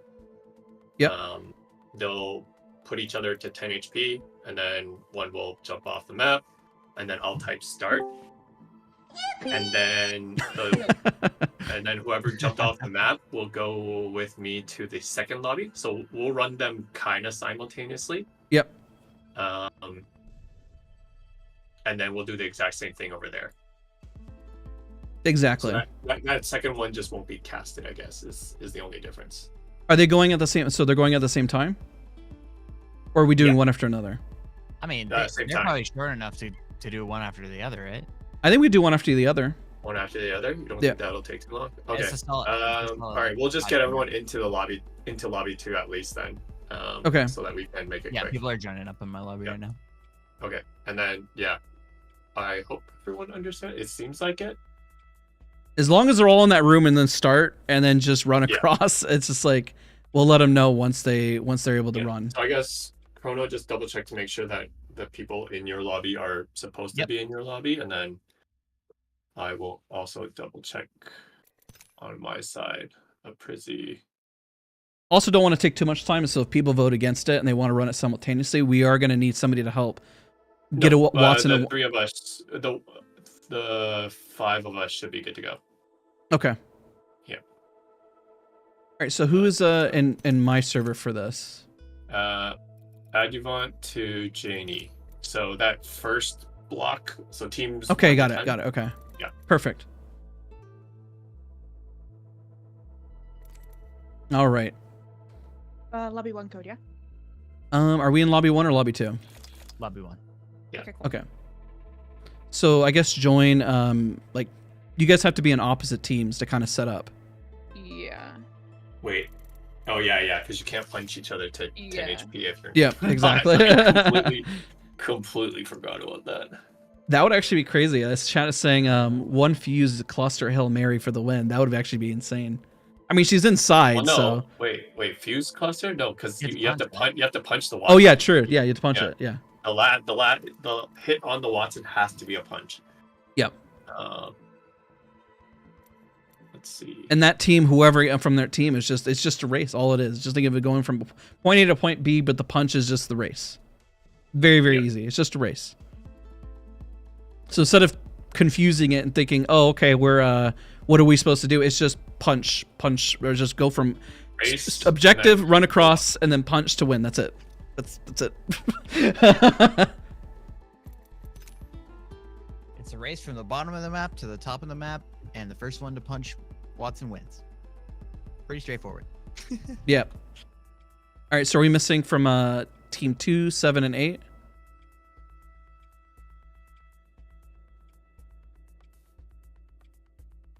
She shouldn't die from mistake by another ability, but then essentially that would, I guess, DQ them, and so they got to be careful. I know they can't shoot each other. It's just they just got to run. They just got to race. Yeah. To be honest, I wouldn't even risk punching an enemy player, because if it's like an Octane and they've already stimmed all the way to the end, then you punch them and then they get knocked and then your whole team gets DQ'd. Yeah. So we're missing in team 2, 7, and 8. Who's missing from those? 2, 7. So And let then me we just can double get check. this lobby started, Fusing- and then kind of just we'll keep get it going. Benjamin. Alright, so Cardoza, Frizzy, Lulu. Because I'm sure everybody is getting antsy. So Dropped. Kirito, Enemy, Mario. Fade, Tony, Guhrl, 4B. Greek, Raven, Timmy, Low. Lauren, Janie. all right. So Anita and Nyx, you guys will land on the north side, and on Zeus, and then we'll we'll prep it. Okay. I think. Right. I don't think some of these people are in the. Just be careful with make sure the cores drop first, and then melee 3 times. So then 10 HP. Andrew, 4B, and Tor. Andrew's here. Okay, his and hers moved. So team 2. Frizzy and Curry. Okay. Okay, And and we can get Naughty- started, right?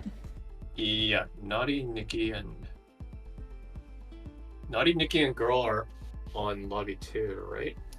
Guhrl. The girl D, yes, is in my lobby. Oh, wait, Naughty, yeah, they left, Naughty yeah. is, yeah. Yeah, okay. Naughty's just gotta leave then. Okay. Yep. Okay. Kick him. We got this. Okay. It's gonna look like marbles essentially as people race. Yeah, human marbles. It's literally human marbles. All right, let's get started.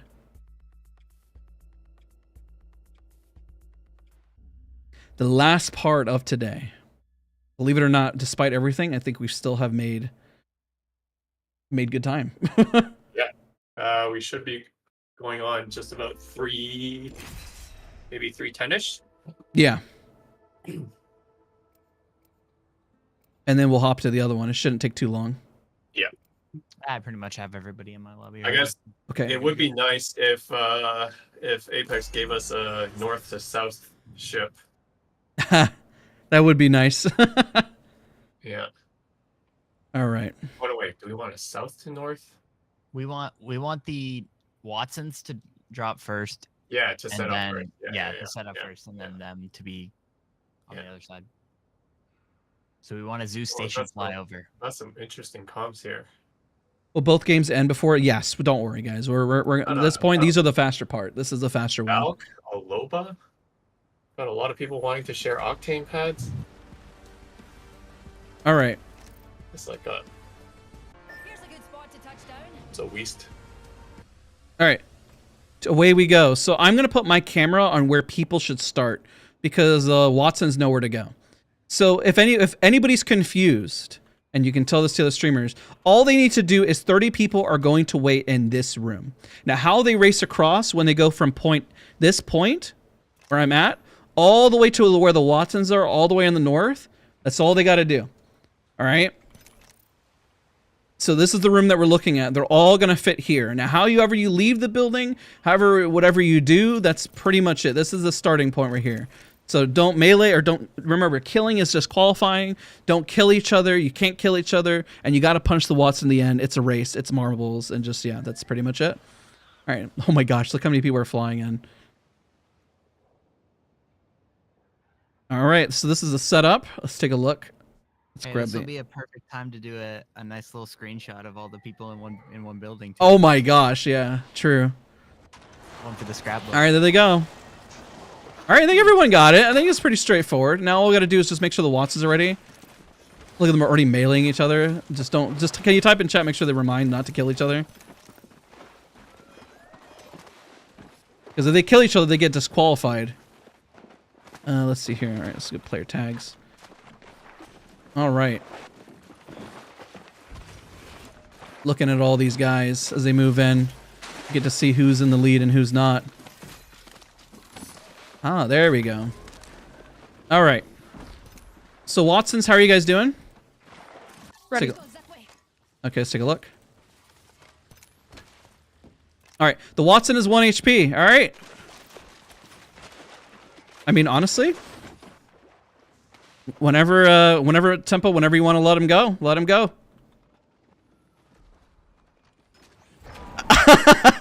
Oh, they use Seer to slow. You remember how I said this, that people weren't going to use the gravity cannon? Look how many people forgot about the gravity cannon. I want to point that out. So far we got Elegant's team with Lulu racing across. Oh, look, the horizon moving forward. Oh, that's a Revenant. All right. Timmy is literally stimming for dear life over here in the corner as they're running in. Let's take a look. We kind of got a nice even spread. Timmy's kind of proving that Octane is just like, he's just going solo at this point. I think Timmy's literally got it. He is running for dear life. He's got the jump pads, and they're starting to catch up, though. They're starting to garner some ground as we look behind. Yeah, they're starting to catch up as they start stimming and moving forward on this. Oh, the Octanes are literally making it the fastest so far, which is always what you predict, but as a matter of how are they going to do it at the end of the day.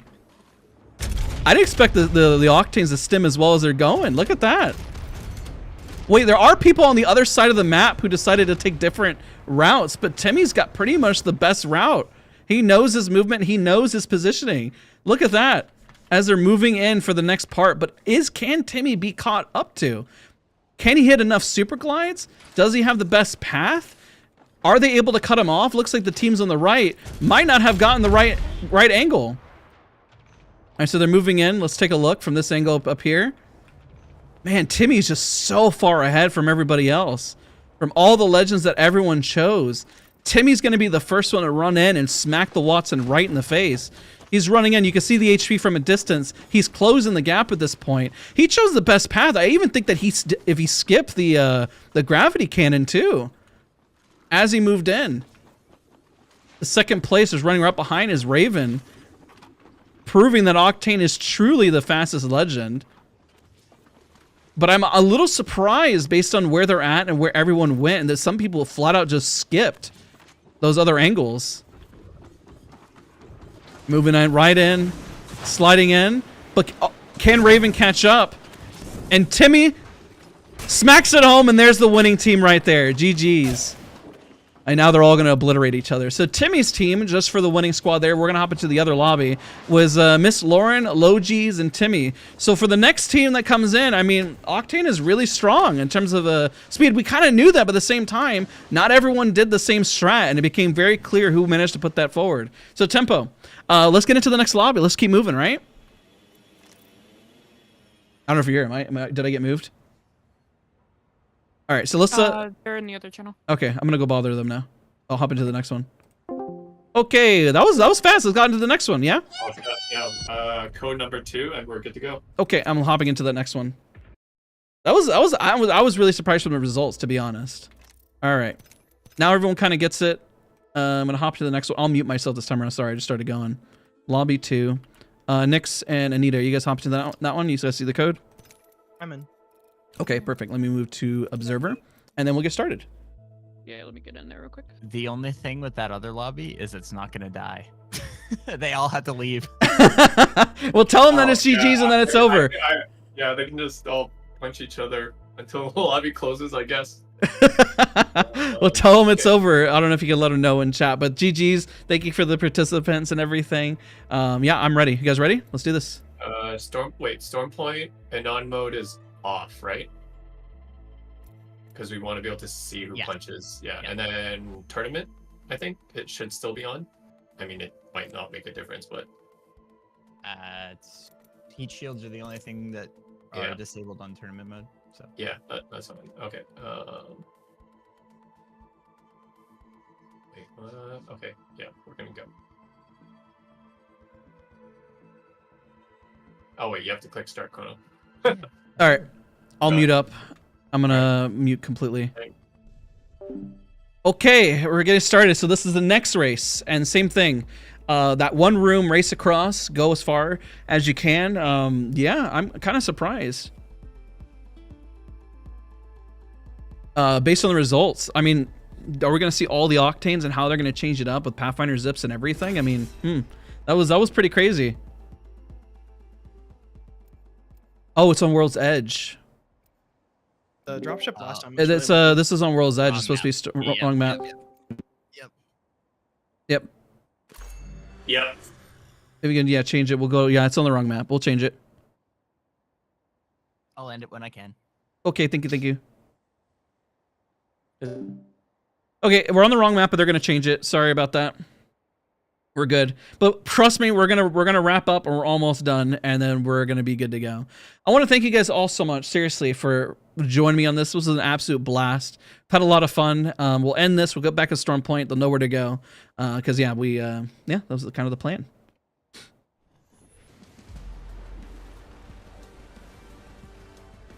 Are they able to end it? There it goes. Okay. Wing it and run with it? I mean, we had to set up a whole new spot, right?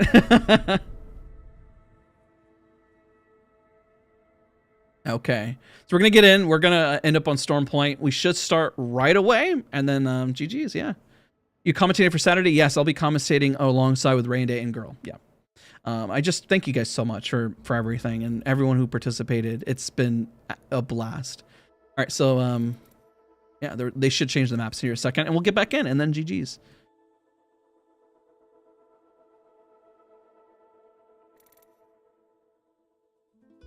Oh, at least people are so patient with it too. You guys have been great, and thank you for the kind words, guys. All right, this is it. This is the last one. This is the last bit. I'm glad we got to watch both lobbies too. You have fun today? I did. I really did. I'm so overwhelmed, you know. Guhrl, thank you so much. I've talked you up so much, by the way. It's hard to live up to you and Raynday. You guys are so good. You guys are amazing. Okay. All right, so what you're watching right now is the... Oh, let's change it to round... I didn't change it. Round 6. Boom. This is Storm Point, punch the Watson. So all they have to do is start from one point and run across the map and punch the Watson in the face. And after that, the winning team that races across wins. I saw Seer, I saw Octane, so it's really about how they set this up and who is the Octane that pulls ahead. We saw teams go to the right, and that really didn't work. We saw people actually skip the gravity cannon, and I thought they were going to pull ahead, but at the end of the day, they didn't, and I found that really interesting as well. Are we using gun yet? Yeah, we're about to wrap up. This is the last race that we're about to have. Okay, so what we're going to see here, this is the starting point for those that are tuning in, and for those that are about to participate in the race, you have to start right here. We're going to see everyone come here. No melee. He's going to put all the Team 7 go the strats. Let's see what Team 7 do. Wraith. Ooh, you know, yeah, sorry. Ash, Seer. To slow them down at the start, it makes sense. Yep, so this is the room that everyone's going to be located in. Doesn't matter. The problem is that this is why I said I didn't give any specific rules. I'll type start when the Watson is ready. All right, so the Watson is setting up right now. They're going.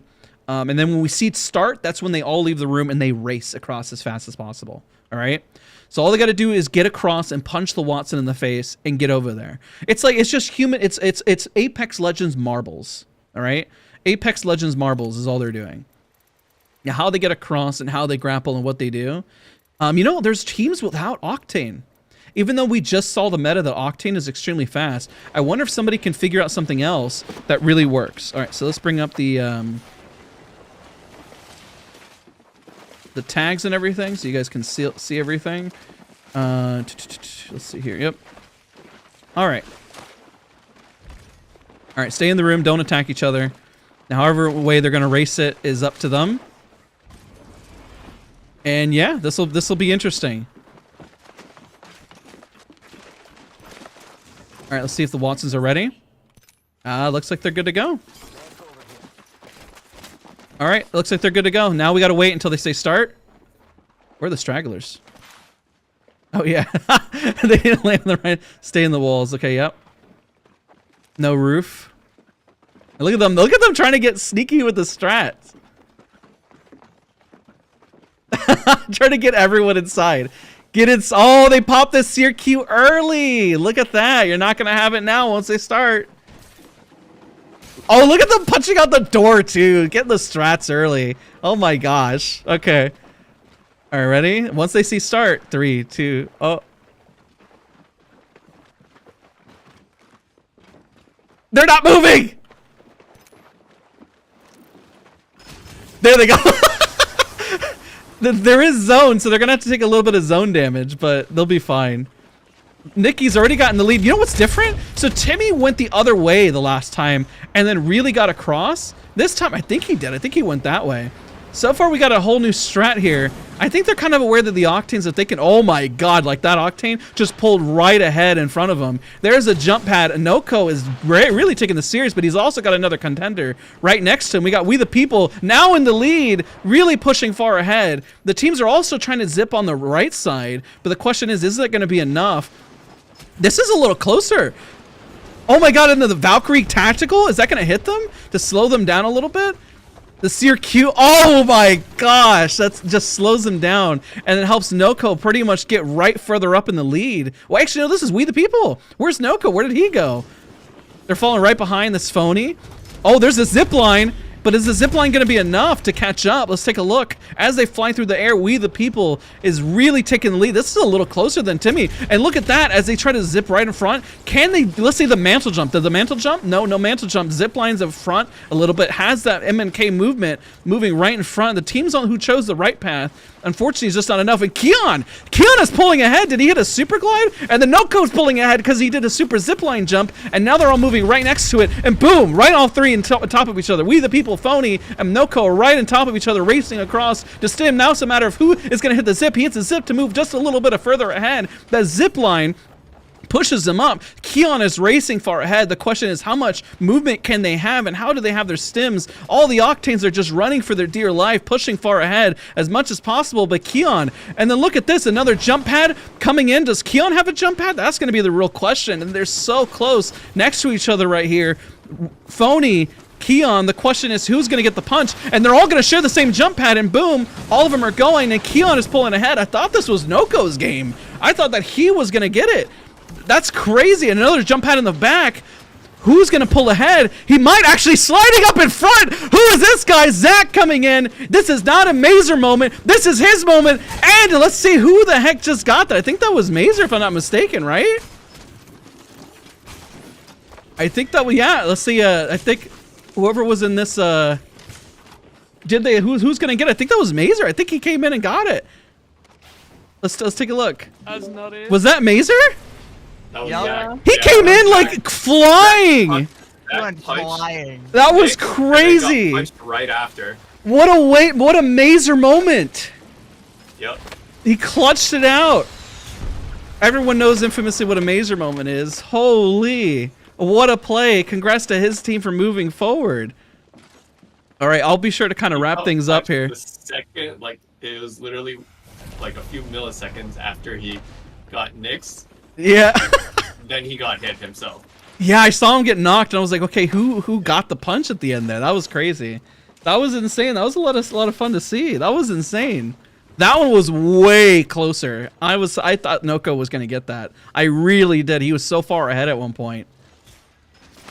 All right, I'm gonna mute up, and I'm gonna kind of wrap up all the streams. Okay, I'm gonna finish all the leaderboards and pricing and everything within the next hour or so. All right. All right, everybody, I'm wrapping things up. This was a fantastic stream. Thank you guys so much for tuning in. That was really close. That was fun to watch. I'm not gonna lie. Dude, I thought Noko had it. Like, Zach just came out of nowhere, man.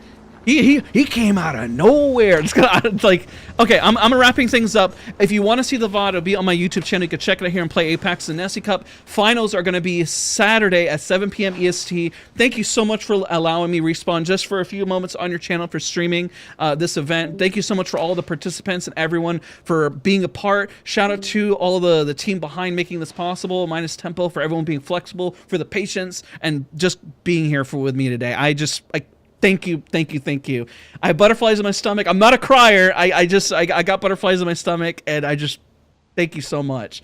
So I'm gonna wrap up, and we'll see you guys all in the next one. My YouTube channel is where this VOD is gonna be timestamped, and it'll be timestamped or it'll be on here on the channel as well. Check out all the tournaments. Please subscribe to people who are smaller, and be sure to check out all the large streamers for their patience. I mean, listen, they didn't have to do this, but they did, and that means a whole lot. So everyone, thank you guys so much for watching. Have big long boy wave as we say goodbye, and we'll see you guys all later. Bye, everybody.